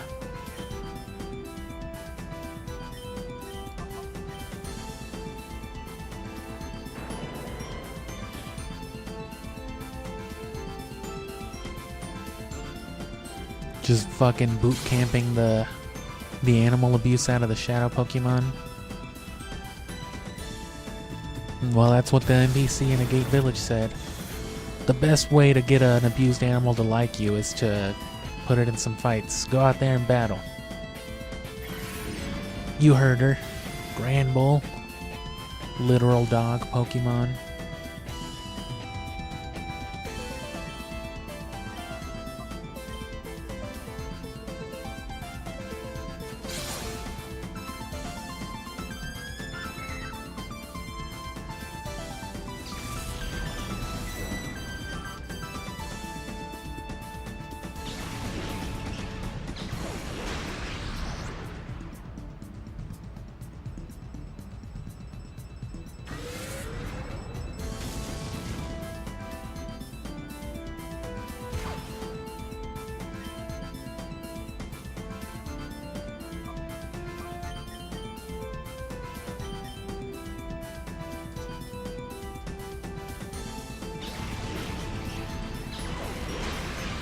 Oh.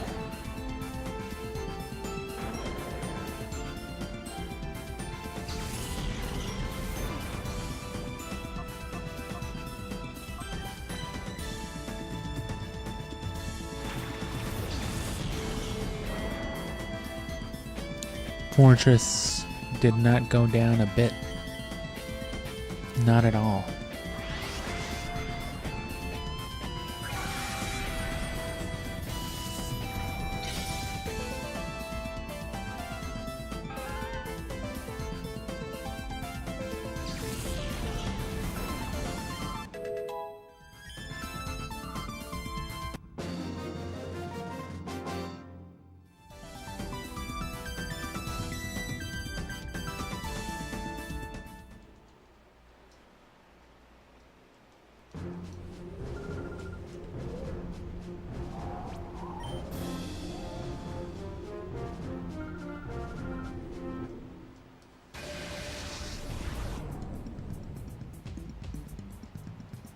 Verda.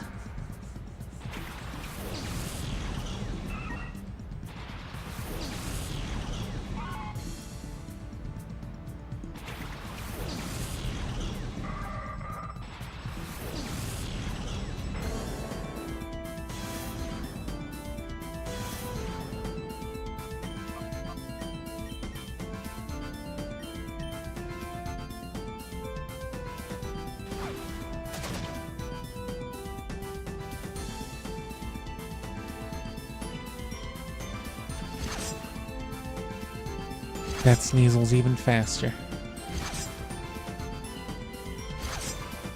God damn.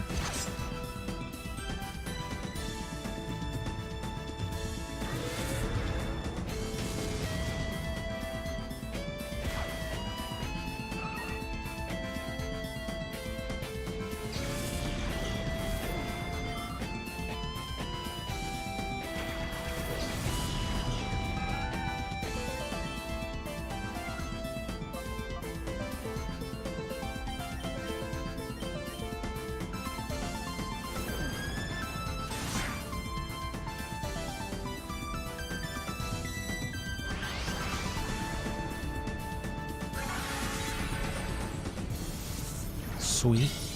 I thought I was going to survive with a little bit.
I don't know, man. It seemed pretty effective to me. My techniques were worthless. I sucked ass. You sure did, Ferda.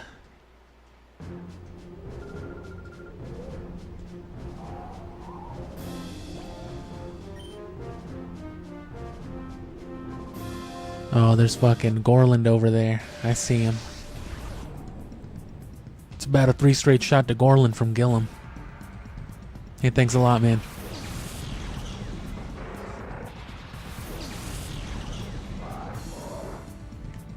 Ooh, now that's some XP. Oh, fuck. It's Pokemon Emerald.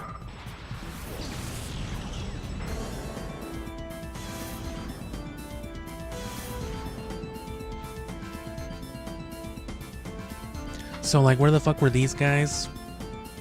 Right when Shadow Entei was here? You're telling me Sharpedo and Camerupt couldn't have taken care of that shit?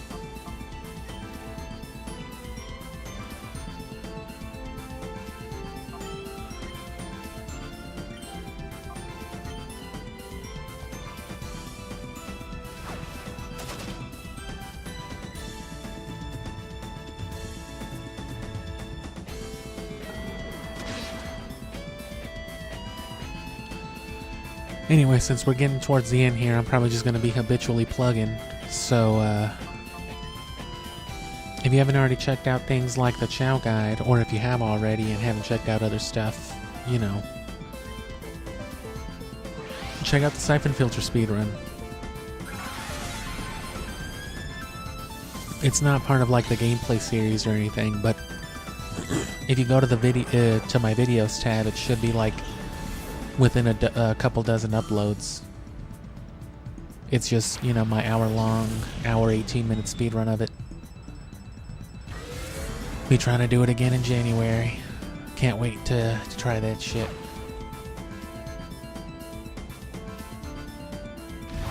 And then, you know, I really like the Zelda review. I tried a different style than I usually do. Instead of going for like the background music, the vibe track, I tried to just go for, you know, the game audio, kind of like an AVGN type of video, and I really like it. It's a more, it's a different tone for like the Zelda stuff. I'm gonna try to revisit it if I do some Majora's Mask stuff as well, because that's long overdue. It's been almost a year since I published Majora's Mask.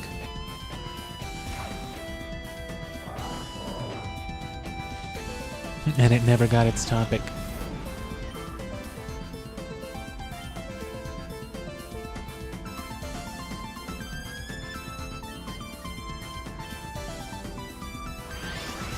But again, I was burnt out from that Ultimate Sonic video, and you know, I followed it right up with the Ocarina video, so still good though. The video itself still holds up, I think. Funny little jab of it, and it being a video about Ocarina of Time holding up.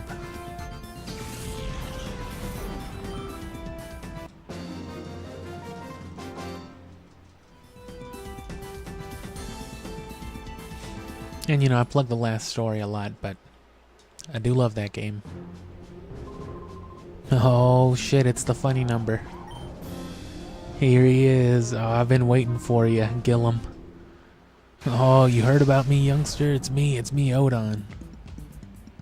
69 Odon. Oh, fuck. Gorblind? He's got a Grand Bull too.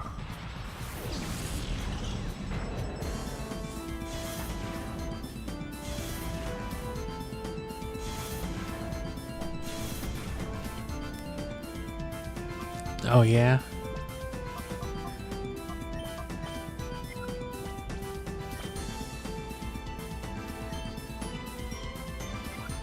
Whoops.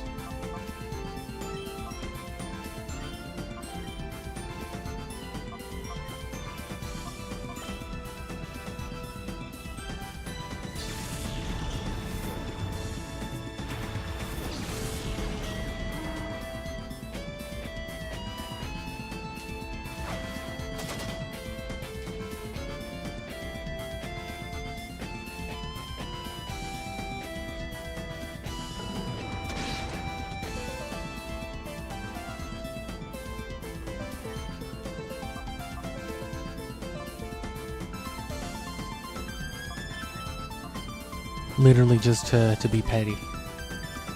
It's the only reason I did it.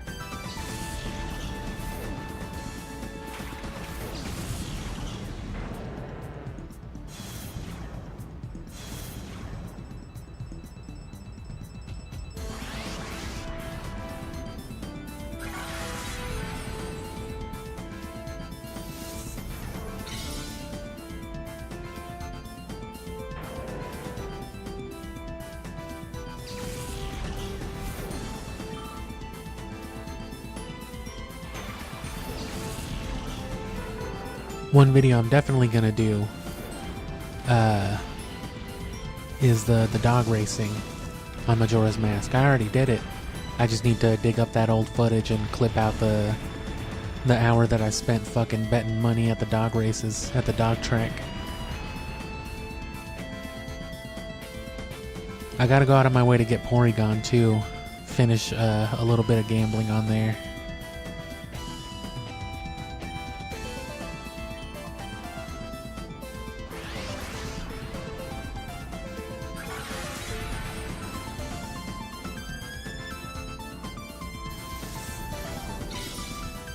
Trying to think if there's been more gambling. I guess Chao races and Chao karate are sort of gambling, although you're not really. It's just you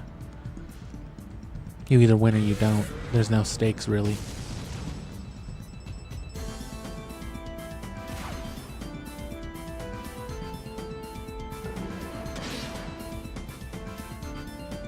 Oh, hit and run. Simpsons Hit and Run had certain races that you had to pay to. You know, they paid a lot of money if you won, but they were really hard and you had to pay money to get in anyway. So that's basically gambling. Or in the same spirit, at least. Come on, Gramble, you're almost done.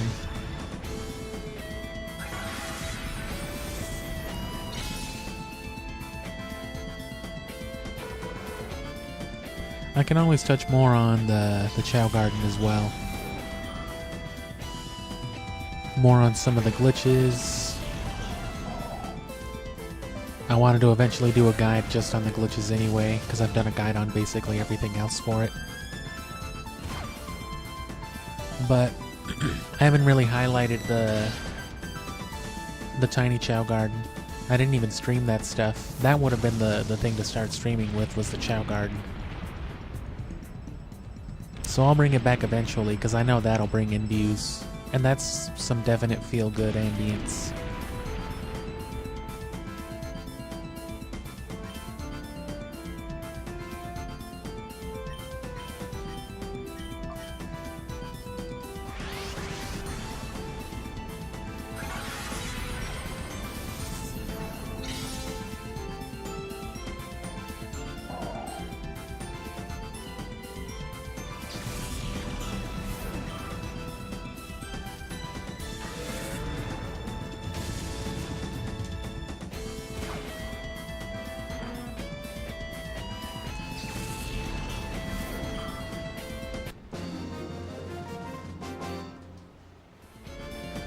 And yeah, Scooby and Super Nintendo to come, and towards the end of the year, November, Skyward Sword is finally, or I'll be streaming that, like I said. And then the other Zelda stuff will finally be uploaded with it. Which you can always go watch that now. You can watch those streams of Wind Waker and Twilight Princess, but what the fuck is this dude's problem? Anthony Kiedis?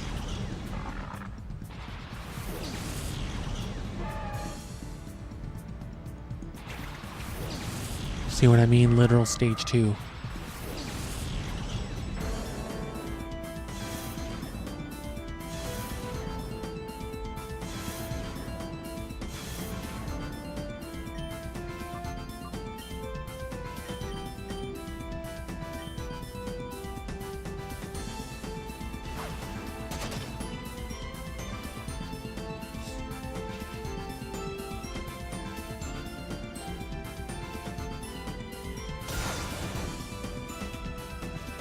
God damn, kicked him in the dick.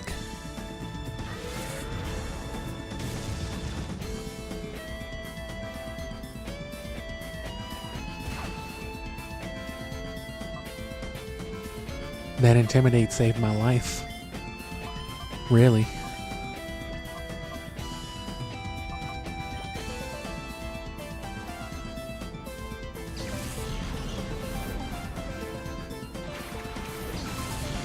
Plus, there's still more to do on the Chao Garden.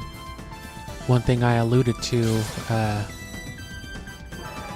don't even know if I did actually, one thing I may or may not have alluded to way back in Sonic Adventure 2, well over a year ago now.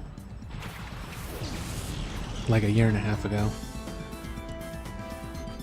Is that Phantasy Star Online on the GameCube also had Chao Garden functionality, or Tiny Chao Garden functionality.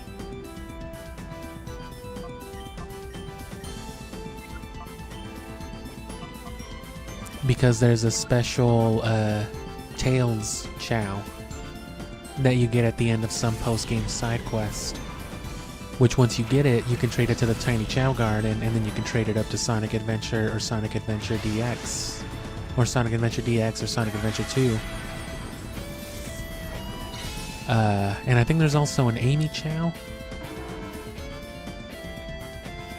Or it's like Tails and Knuckles. Or no, there's a Tails one, and then there was a Knuckles and Amy Chao too, but those were like Japanese exclusive events.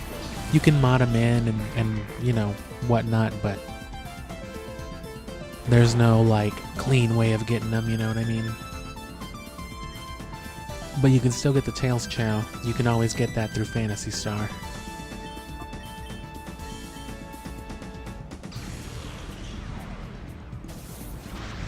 So one day we'll play that. If nothing else, just for the Chao Garden. In a year and a half when we follow up on that Ultimate Chao video. The even more Ultimate Chao Garden experience. Holy shit. Sonic.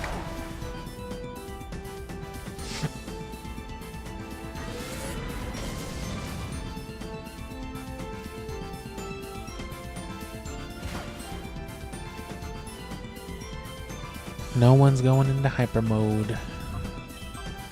Or no one went into, rather. Because this is over.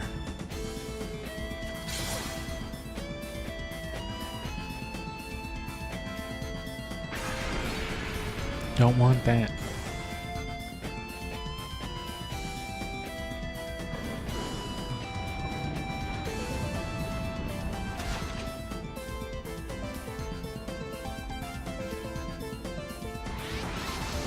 Oh, finally, thank you. Oh, gotcha.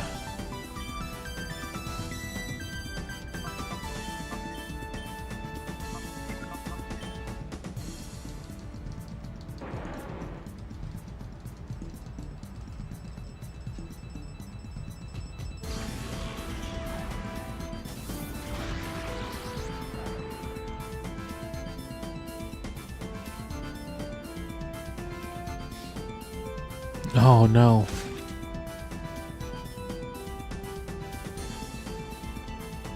I didn't realize it was still alive.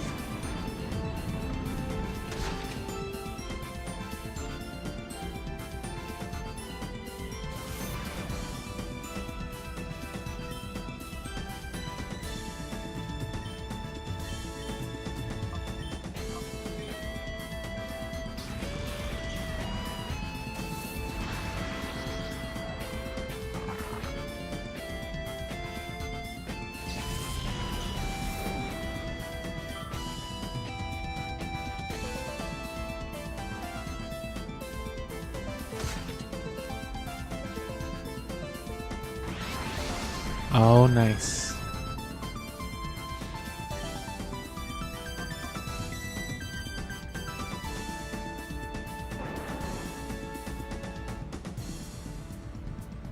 Got a little something out of it, at least.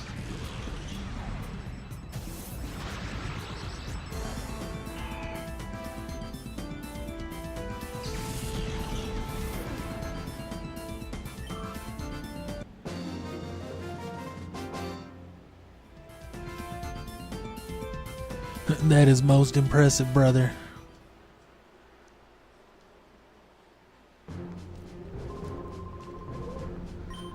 But yeah, if you like all that shit I was yapping about, subscribe for sure if you're not already. And, you know, those topics are more straight edge, more to the point. But of course, if you just like this more conversational stuff, feel free to keep catching streams or just watch the recaps, watch the abridgments. And like I said, once this is done, eventually we'll move on to, you know, the streams won't be all gameplay series oriented. Right now they have been. It's all been towards capturing all this footage, but we're going to be ahead on some series. We're already ahead on the Zelda stuff for that month. So that'll be to make a lot of room for us to just do casual streams. If you were around for the Midway 4th of July stream, you might have heard me mention that I have not the most considerate neighbors, so on days like that, it's definitely bound to be, you know, pretty sleepless nights for me. So those are always good excuses to stream, you know, regardless of whether I work or not, because I'm not going to be sleeping at midnight or doing anything else productive with all the noise that goes on those nights usually. So Halloween will be a good one where I might stay streaming up until, like,